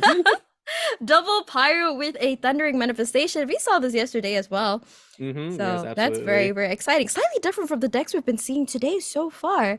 And based on the brackets earlier on, we actually saw that Kaze was from the winner's bracket and dropped down into the loser bracket. So, well, we'll see if Kaze is able to get that final spot in the Prince Cup, or will Salty be able to climb their way back from the loser's bracket? Yep. Salty dressed to impress. They're having the same color as their deck, so let's see if this aesthetics translates into skill. Maybe. True. And it looks like for once, there's a lot of food on Salty's deck. I haven't seen that in a while. Yeah, it is nice. The benefit of having a double resonance deck does mean that you actually have room to run food. So, you know, you do have those fallback mechanisms. Yeah, finally, some food. Let's go. All right. Kaze rolling finally, their some die. good food. Ooh, that's a lot of cryo, but we don't really need cryo right now. We need a little more hydro. Eula usually comes out later in this deck, so we don't want that definitely. right now. Unfortunately, that's the case. All right, there's Sapwood Blade instantly refunding itself. There we go. And then typical normal attack from Bennett. Now, something to note is that both of the players kept their arcane cards, but I am very scared of Salty right now because they have the Joyous Celebration, which, as much as it's niche, it is going to cleanse them of all elements. And, you know, Mew, how it works, right? You're right. Oh no, Kaze's in trouble. Yeah, they're going to get rid of all that Hydro immediately. So if they play it perfectly, Kaze is going to get set super far back. So that would be so bad for them. And Kaze is none the wiser. On the other hand, they do have that passing judgment, which could be used for the clutch heals at the end. Yeah, absolutely. Also, well, funnily enough, if they are able to predict this and play passing judgment early, it will actually stop Joyous Celebration from being played that round. Oh, they can stop it? Wait, that could be huge. All right, so this passing judgment could be the game-winning play for Kaze. Let's see if they know when to play it well. Yeah, it is because it is interesting to hold on to passing judgment inside a resonance deck because you know this deck is mostly based off Bennett. Oh wow, so... they got the roll high roll. They need. The high roll from Kaze. Maybe they'll also get that high roll with their weapon. I hope I didn't just jinx it for them. Okay, good. Reduce the cost. Swapping to Wanderer. Nice. Free swap over to Wanderer. Oh, passing judgment. All right. Okay. Wait, is this a good turn to play Passing Judgment to prevent the cleanse? Most definitely. I think it is a little early. But they probably do ultimately have the read because you'll either play it now or later. Now Wanderer won't be able to. He's gonna be able to spike all the damage that he needs. Teamwork is teamwork. That's true. All right, Bennett ult coming out, and now everyone is gonna be doing a lot more damage on Salty's side. But it doesn't matter anyway. Wanderer is just tearing through the team with his charged attacks. Absolutely. And Bennett is sitting in a serious spot because Kaze has Calc's Art shift over to Wanderer and can just immediately burst, and they might just do it. Oh yeah, you're right. Oh yeah, you're right. He could just burst and would that take down the Thundering Manifestations? Absolutely. Oh, strategizing for the funsies. Strategize being played. Ooh, the Paimon card. I haven't seen that. Oh, here it comes. Oh, here it comes. The burst from Kaze. Kaze using Wind. Kaze using Kaze to take out Thunder Manifestation. Yep. Huge burst coming out, taking out one massive source of reaction and damage. Literally no Electro was applied at all, and I don't think Salty was expecting that. So that does. Yeah, no, definitely not. Kaze had the read and the rolls, having all the cards they need and the perfect read. Judgment early read is definitely huge because if Salty, it was on the other way around, Salty would have just absolutely rolled the momentum back against them. Yeah, exactly. So that was very clutch play from Kaze's side, and now Salty's thinking about what they want to do. They don't have a lot of options left, although they can cleanse the elements that are on them with their Arcane Legends card. That will be the next turn. Yeah, that'll be next turn. It's actually really unfortunate. Salty cannot play any of the cards in their hand, even the Resonance dice, because that counts as they can't even card. play that. Yeah, so they can't even get more dice right now, which is terrible. And it doesn't look like they want to sacrifice anything in their hand either. And if they want to even do a normal attack, they're going to have to sacrifice something. So now the question is, what is Salty going to do? I think, as much as like Pyro Resonance is definitely going to be tossed out because, well, there's no more reactions, so you can't react Pyro with Pyro. True, yeah. There's no more reactions left for Salty. That's going to be a lot harder for Salty to do a lot of damage because reactions are actually so important here. And again, normal attack from Bennett. Huge 5 damage thanks to his burst. Yeah, absolutely. Salty definitely has a hill to climb, but Bennett always, with talent and a weapon. So. Oh, Kaze high roll! High roll! Oh No my way. goodness. That's Luck insane. Oh is my, on and Kaze's Gamblers side. and the NSC. Gamblers too. Oh Wow. no. Oh no. Oh no. Oh my Salty goodness. is in for a hard game. But at least they have that cleanse, so they can get rid of the Hydro that's applied on both their characters right now, which is so huge because that will save them from the potential freeze from Ready Mona. for reconnaissance. Oh yeah, they're not pushing Mona, already from, into Eula. From Eula. Oh, yep, and here we There go, it the is. cleanse. And Kaze is like, oh, what? Whoa. Huge 5 damage from Bennett again, but no heals this time because he's already 8 health. Yep, yeah, Bennett's ready to hold it on. He is doing 5 damage because of the burst boost and also the sword. So it's And he has another burst What do you ready want from already. me? And the swap over to Wanderer, are they going to sacrifice him? Most likely, yeah. This is literally a game of pins and needles, considering how it's going. Wanderer is a bit of a surprise, but he is basically out of juice, so I guess you better take him out now. Yeah, might as well. Might as well just force Salty to make an attack. And you're gonna use, what if their Pyro Resonance die? And the normal attack coming out on Wanderer, wasting kind of that extra burst damage. It is as the stars foretold. Yeah, Bennett's just hard carrying this game right now. Salty is not attacked with anything else apart from Bennett. Yeah, pretty much. Yeah, good move from Kaze to swap some Mona so they can drop at least one Hydra application. Because without Hydra application, they're pretty much screwed. So. Yep, and right now, Salty can't cleanse anymore, so that's basically a guaranteed freeze on Bennett at some point. Yes, absolutely. Yeah, and now the Hydra, even if they tried to swap Klee and run it out that way, she's also going to apply the Hydra in the end phase. Yeah, that's true. So now Salty is a bit stuck. I would assume they would just burst with Bennett, perhaps. Unfortunately, Bennett burst costs 4, and they have no means to reduce it. Yeah. They have no means to reduce it. Oh no! But I guess they could do it next turn. The question is, do we most want to end definitely, on Bennett? Oh, but if Kaze gets to go first, then he will be able to let out his burst because Kaze could just freeze him. Yeah, absolutely. Yeah, that's the hard part. Mona's staying alive. It's been such a crazy back and forth. I think that round 2 really changed the momentum of the game. Yeah, that was insane. It was looking so bad for Salty, and then Salty just brought it back with huge attacks coming out from Bennett, and now and the cleanse as well, and now Kaze is thinking, what should we do? Do we? Oh, actually, technically, couldn't Salty like just enter in here and guarantee the Bennett burst next turn?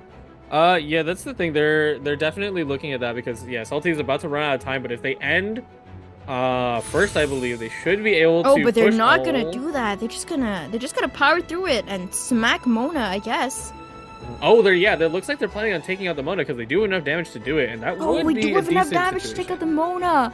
I can't believe Bennett brought this whole game back just from his normal attacks alone. That is crazy. Juggernaut Bennett showing who's boss. Let's see. Yeah, that Arcade Legends card cleanse was really not something Kaze expected, I think. The stars! Yeah. Yeah. Alright, she's out of the game. Now... Kaze might get one last swipe in, perhaps. Yeah, thinking about it, they did get looks like they got instructors in there, but how are they going to use it? Because they have 3 Geodice, they need to tune basically everything. They do have the option of Big Paimon or WGS, but neither of those really seem favorable. Is it worth to just smack like normal attack the Bennett, or just wait till next turn before you start bringing in the damage? Hard to say because Eula at base is not doing enough damage. She's only going to do 2 on a normal attack if she wants to do something that's still costing tuning a card. And the thing about Bennett is that burst will always just heal him up for 2 HP, so you will do nothing. That is true. But if Kaze gets to start first, he's gonna be able to freeze off that Bennett. That Bennett has no access to the burst, and it looks like that's what Kaze is gonna do here. Yes, absolutely. But now Klee is going to take the field. All right. Oh yeah. Oh yeah. Not great. Ooh, wait. Kaze getting very lucky with the die rolls again! The high roll.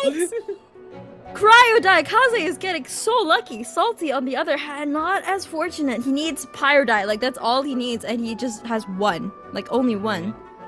Yeah, basically playing Mono Pyro out here. Yeah, Mono Pyro. Oh, we get a few more. That's a lot better. That looks a lot more standard, but Kaze still has the advantage here, especially since they did play the Paimon card last turn. Yep, our good friend Big Paimon, and now they got 10 dice, lots to work with. Now this is a guaranteed freeze on Bennett, right? Like, I feel like this should be the round to wrap it up, hopefully. Mona is in deep trouble. Alright, 3 damage coming out from Mona, leaving Bennett very low. Yeah, really unfortunate. It looks like Kaze will probably going through the sweep because it would be a completely different story if they had Bennett burst up. Oh, yeah, they decide it's okay. Just we'll let it happen. Oh, wow. They're just going to end their round. Yep. Have they realized it's like GG's? Is that why? Yeah, they have. Shatter on Bennett. They just gave up. I'm not even going to try. Wow. Oh, the WGS flex. For the extra swipe and huge 8 damage coming out from Eula, giving Kaze the first game. Wow, that was quick.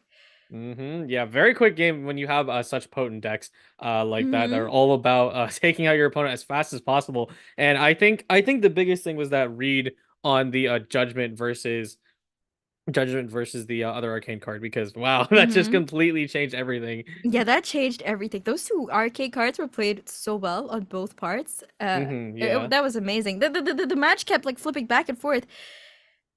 I was a lot closer than I thought it would be after Thundering Manifestation got taken out so quickly like that. Yeah, absolutely. Yeah, it is sometimes just how the dice are going to roll and how the cookie crumbles, but we are going to see if this is going to change next match. Looks like Kaze is moving on to finally. Ooh, Kaze is playing finally official Nahida Linny, very reaction heavy deck. Yep. Very exciting. Oh, no jet engines this time, I notice. Oh, yeah, no jet engines. Doesn't really run jet engine, does it? Yeah, no, it's a bit difficult. I wouldn't say it's difficult. I just guess jet engine really doesn't sync up with this deck because it already does enough damage, so it looks like they're opting more for the aggressive playstyle that it holds. On the other end, Salty. Oh well. Speaking of jet engine. On the other hand, playing the very well-known deck, we've seen this a lot. I think this is the most deck. Well, I reversed my words there. Deck. Most played. Yeah, you're absolutely right. We've seen this so much. I feel like this is definitely the most played deck by far with the jet engine. So let's see if finally can actually beat this up, because finally it was actually from a previous meta, wasn't it? Yes, finally is from the last patch, and it's like I mean, a lot of people said that it fell out of favor. I think it's just okay, but we'll see what Kaze It's can okay. do Well, because they already well, pulled we'll out some see, yeah. crazy stuff last match. So. Yeah, Kaze pulled out some really crazy stuff last match. All right, and let's look at the starting cards. Yep. Mm-hmm. I am hoping we do get to see Golden Troop at the artifact we talked about yesterday, and let's see if they get it. No, unlucky roll on Kaze's end. Yeah, they get a Lotus Crisp, but it's really early for it. And meanwhile, on the other hand, Salty has a passing judgment this time. Yes, absolutely. I am very surprised that Kaze ended up keeping their Fresh Wind and Freedom because yes, this is a damage-heavy deck, but you're not going to kill that early, so... Oh, that's true. That is true. Maybe they just want to make sure that they're going to get it, like, you know. Yeah, better absolutely. to have it than never have it, I guess. Yeah, absolutely. Fresh Wind and Freedom is one of the hardest cards to decide on Mulligan or not. Usually, the answer is yes, but it's just, what if you don't get it? And then, you know, your whole potential to chain off of turns is ruined, so... Yep. See here, Salty timer is ticking down. Yeah, also, but what they should sacrifice. Yeah, I think they're thinking about the judgment. Oh nope, they threw it away. They threw about The threads of your fate lie threw in my most hands. of the cards away, actually. All right, starting out with Fischl and Lenny, both characters putting out summons. I'm pretty excited to see how finally plays into Ajdaha. Yeah, absolutely. It is this matchup is slightly more familiar to me because I did when I was still playing finally early in the patch.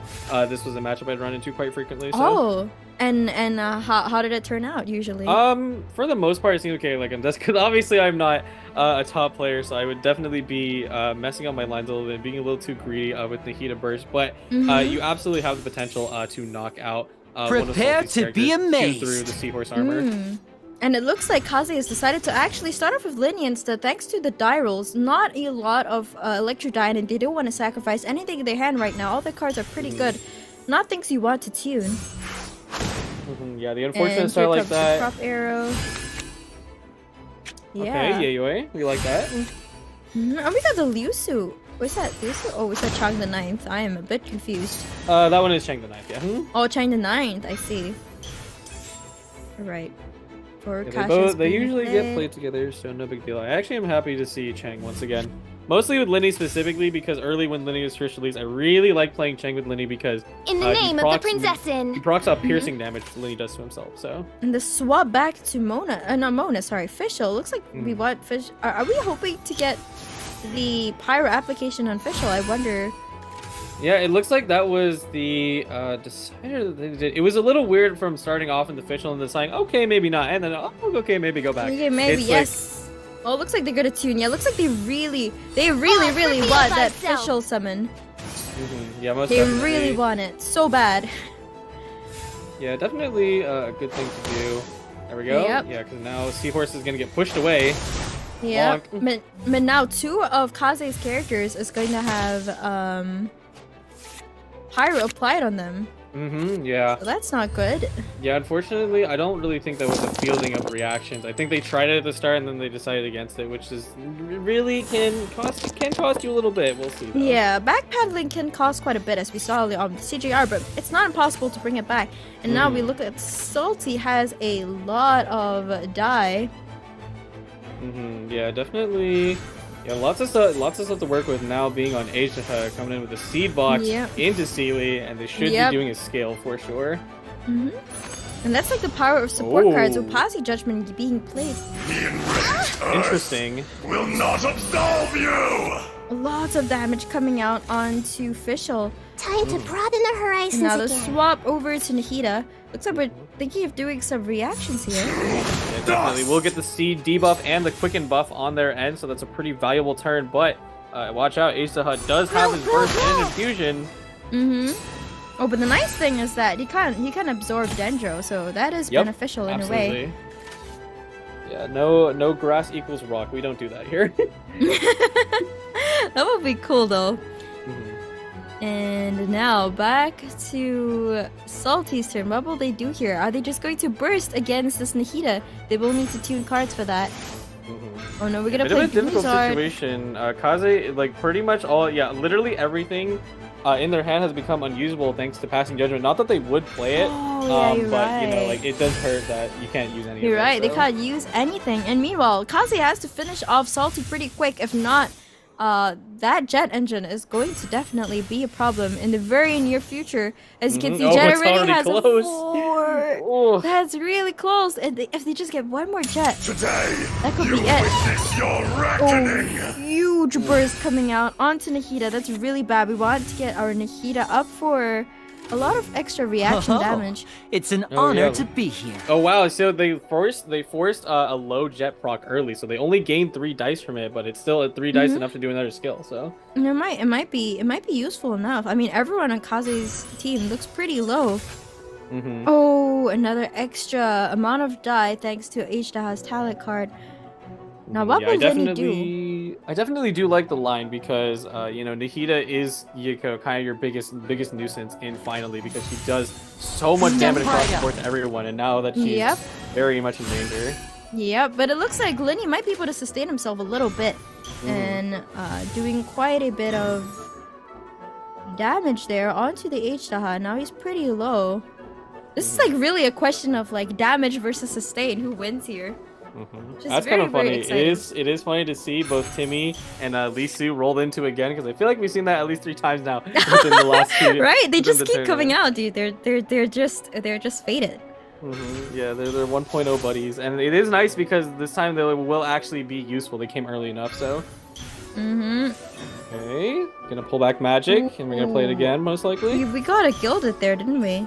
Yep, absolutely. Boar Princess generate another extra dice. Yep. Oh wow, this could be a turn for Salty, because Kaze is out completely out of die, and meanwhile Salty is just generating die out of thin air. Could this be enough to finish off Liddy? Because that would be really bad. Yeah. Let's see here. 2 attacks from H-Daha. One of them is gonna do 4, and the next one will do 3. So that's 7. So not quite, but still not a great position to be in. Yeah, that's a really bad position to be in for Linny. But at least H-Daha will be in lethal range if they so choose to keep him on field. Everyone on Kaze's side of the field is looking very low though. Yeah. They spawned so many dice. Yep, so many. Alright, huge damage coming out from H-Daha again. And Kaze just immediately ending their round. They know there's nothing else left to do. And the swap over to Lenny actually. Now looks like he's gonna go for elemental skill to finish off Kaze's Lenny. Oh dear, this looks really bad for Kaze. What are they going to do here? Yeah, absolutely backed into a to corner. broaden the horizons. And now putting out Nahida so they can try Yeah, and they're get gonna at start off least... with Nahida. And still, like, Salty's characters, they're so taggy. This really shows you the power of hot sauce. Yeah, absolutely. No more passing judgment. In fact, they can start playing their action cards. Did draw a Yayoi that will be useful. They can just do 1 magic dice. Kaze's die rolls are not looking good. Ooh, a lot of Dendro. That could be very, very useful here. That might be what they need to bring this game back. Yeah, absolutely. Although, that looks really difficult. I don't know if they can bring this game back, to be honest. That would be huge. Yeah, no, definitely not. Yeah, looking at it, already preliminarily playing Boar Princess, they know they're gonna use it. Thinking about the Gilded and how they'll play it in order, but yeah, it's unfortunate because they would definitely want ideally seed debuff across on everybody, but you know, Nahida really can only eke out 1 skill before it's too late. So true. We're playing the Gamblers already, and now they have Gilded. All right, they know Nahida's going down for sure. Well, it looks like they might actually use the 5 costs. Yeah, 5 costs for the AoE seed debuff. Very surprising, but I guess it does make sense. It is the best thing you can do with Nahida on her last legs. So you can see Kaze thinking, tapping on the board. Yeah, they're like. But I don't see Fish will be able to bring this back. 1 woman team. Oh no, the Gamblers! Yeah, this Gamblers. So bad. I think that's a GG's, dude. With Gamblers on Salty, they're gonna get a lot of die left, a lot of die back just for taking Nahida out. Yes, absolutely. Yeah, and I think the most unfortunate thing on Kaze's side is the fact that they don't have any Electro dice, so... Oh yeah, they don't. Yeah, and they can't even do much on the threads of your fate Fischl lie in my at all. hands. Yeah, no, definitely if they not. had I haven't lost yet or something, maybe they could get a burst out, but now they can't, and they know the only thing they could do is just auto attack, and that's it. Yep. Yeah, no more of that. I would have at least tried to go for a skill, but I think just like last time, Kaze understands their fate and they're going to take it. Yeah, they understand their fate, but they're gonna stick it through. I think I would have play the freshman and read them for funny. Oh no, nah. Okay, there we go. Oh yeah, they did it. What a good show of sportsmanship, maybe. Yes. Oh, technically it's a turn extend. Yeah. Oh, they had their burst ready. Imagine if they had enough die. That would have been crazy. Yeah, quite literally one die off. If they were able to get official burst, it would have been pretty huge. But Linny is going to finish the show. Oh, yep. Salty's gonna flex seed box. Yep. Oh, they're gonna just play the 10,000 support cards they had. Oh, putting Jet in too. Why not? A round of applause.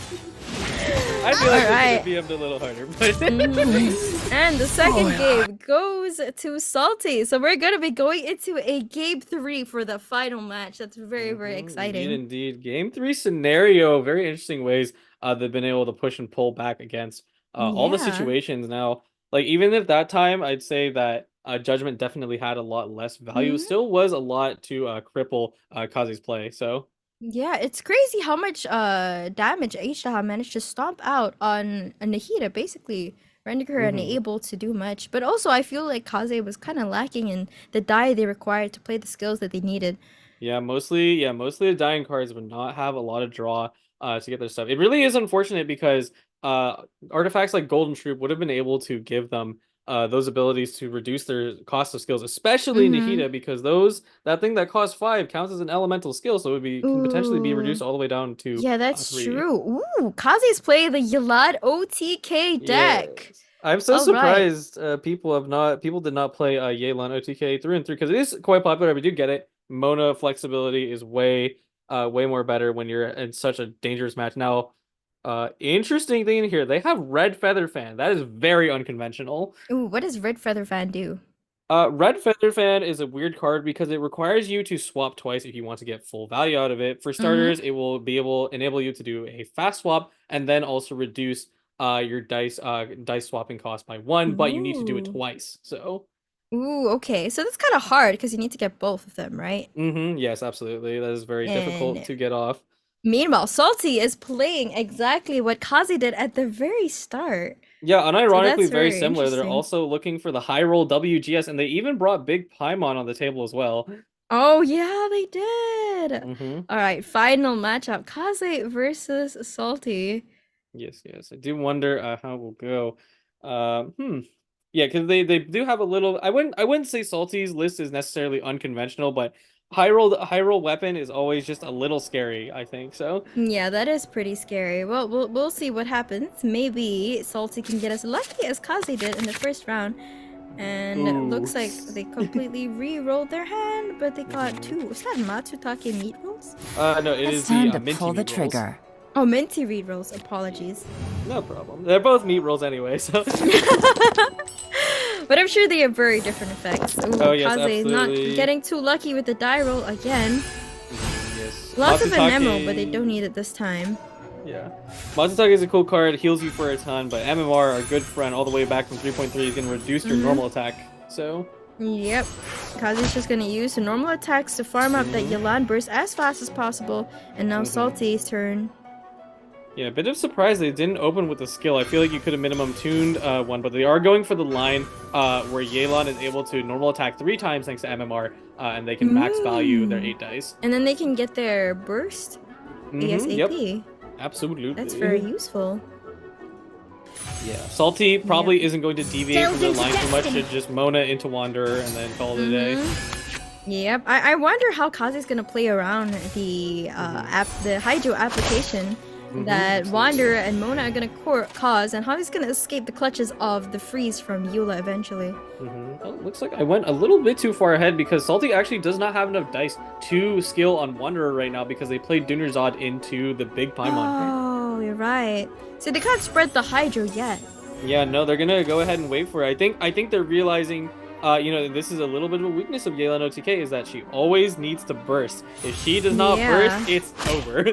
Yep, and now she got her burst, so they kind of got their win condition and got a lot of cards thanks to the Sealy, and now they'll end their turn. But looks like Salty will get to act first and also apply that very scary Hydro on both Signora and Thundering Manifestation, which is very terrifying. Absolutely.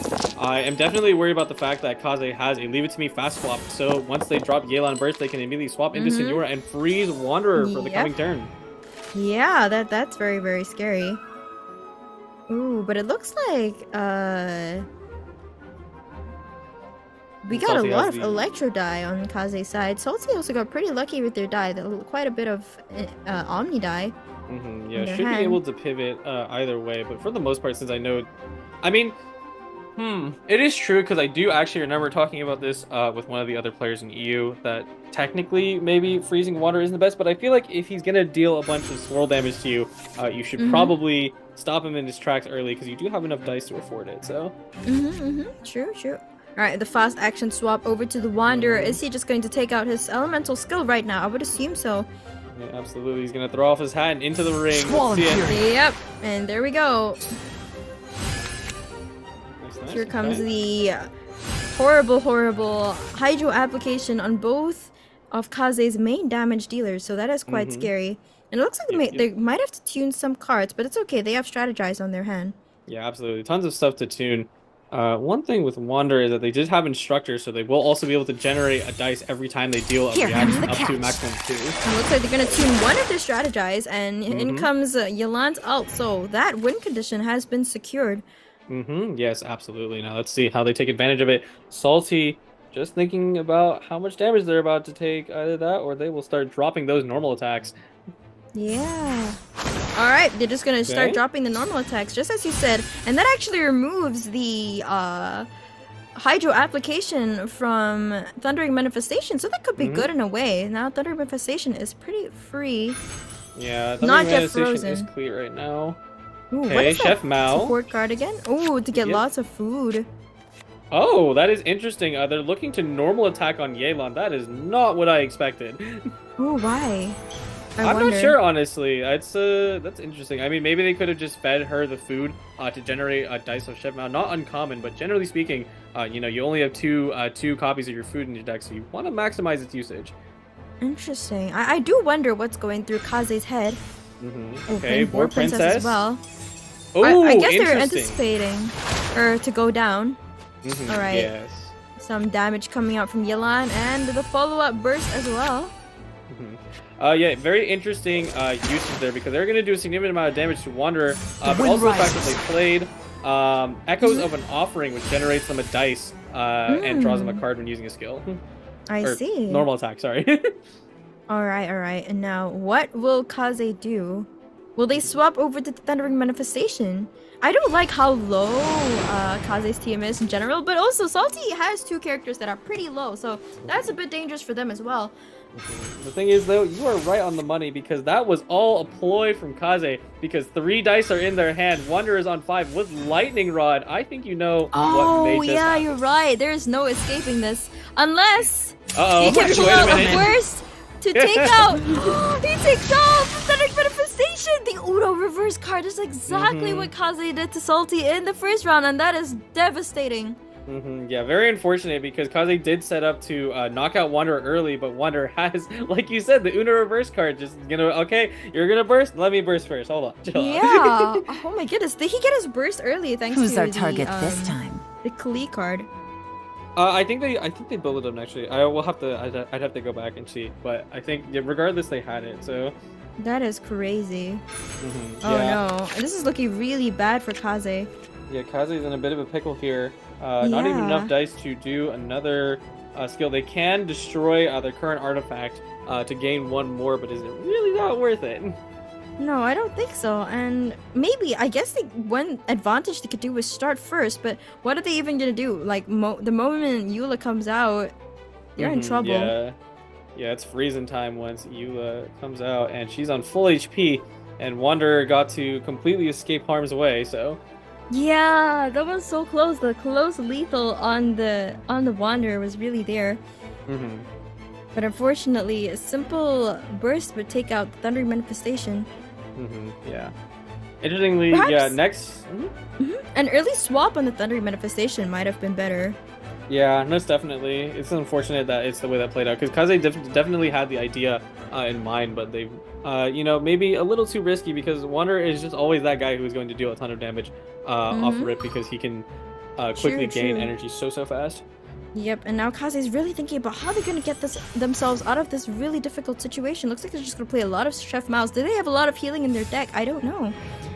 They have an okay amount of healing, but you know, unfortunately, it's not. Looks like they're gonna do nothing in this scenario. Yeah, but Salty also can't do much here. They are out of dice, so now Kaze gets to start first. But will this one turn advantage really be that big? We're about to find out. I do wonder what. Ooh, lots of a pretty good roll on Kaze's side, at least for Signora. I do wonder if Salty is going to go ahead and drop the Passing Judgment. For a Liar Song counter, even if they can't, you know, even if there is none in Kaze's hand. Okay. True. Here we go. All right. Lotus, we Lotus like that. Crisp, that could be huge. Yes, absolutely. Oh, Salty is so rich on die, though. I just realized. Yes. All right, another normal attack coming out on Wanderer. Oof, doing your Zod, not what you want. Yeah. And it looks like there's only one more proc for Yelan's burst, so that's a huge loss in damage. It's the round. That's the cool thing about Yelan. It lasts the whole round. So next round it will be gone. Oh, okay. So if Signora can go ham this round, technically it's fine. But there's not a lot of die on Kaze's side, so that's not gonna be enough to take out everyone. Yeah, it's a very difficult situation because since they were only put down Wanderer to 1, if Wanderer takes out Yelan right now, then Signora will have to be forced to knock out Wanderer and then not get a freeze on either Mona or Eula. Yeah, that's so bad. And Wanderer can definitely take out Yelan right now, can't he? No, unfortunately not, because his skill only does 2, and then his normal attacks are not boosted. But regardless, thankfully. They're holding them in a bit of a lockdown, so... Yeah, but still though, it's still gonna cost Kaze quite a bit just to do those 2 attacks. Passing Judgment. Yeah, not the craziest thing on Kaze's side, but still, Yeah, you know, the makes swap complete sense over to Mona. They're not gonna let Wanderer go down just yet. Yeah, no, absolutely not.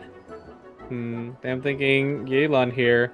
The interesting thing is that Yelan probably actually could burst again when she does normal into skill. I imagine Salty won't let that happen by moving to Eula and freezing, but it is there. Yeah, that's true. That is a potential, but I guess they could force the swap over to Eula, and it looks like they will do that. Does Signora have any AoE? She doesn't, does she? Nope, no AoE on this character. Oh my goodness. Oh my goodness, so many die, and here comes the freeze on the Yelan. She's unable to use her skill. Oh, that's so unfortunate. Yeah, no, Judgment is actually messing up Kaze here, because if Kaze didn't have Judgment right now, wasn't under the effects of Judgment, they could be using the Leave It to Me, swap in Signora, freeze Eula, and knock her out as well. Oh, yeah, that's true. I think this might be a GG for Kaze, because now Eula can just freeze her as well, and there's nothing that can be done. It takes her out immediately, but she's still frozen. Really unfortunate there. Yeah, those Grimheart stacks was enough to push Signora over the edge, and now we are locked in the freezer. Kaze is looking like it is going to be game. Yeah, it really looks like it's going to be game. That's not enough damage from either of Signora or Yelan to take out Eula there. It looks like that Thunder Manifestation kill was really a massive blunder on Kaze's part. A blunder in this aspect. Yeah, thankfully, see, as much as it doesn't look like Eula can finish the job, she does have her burst.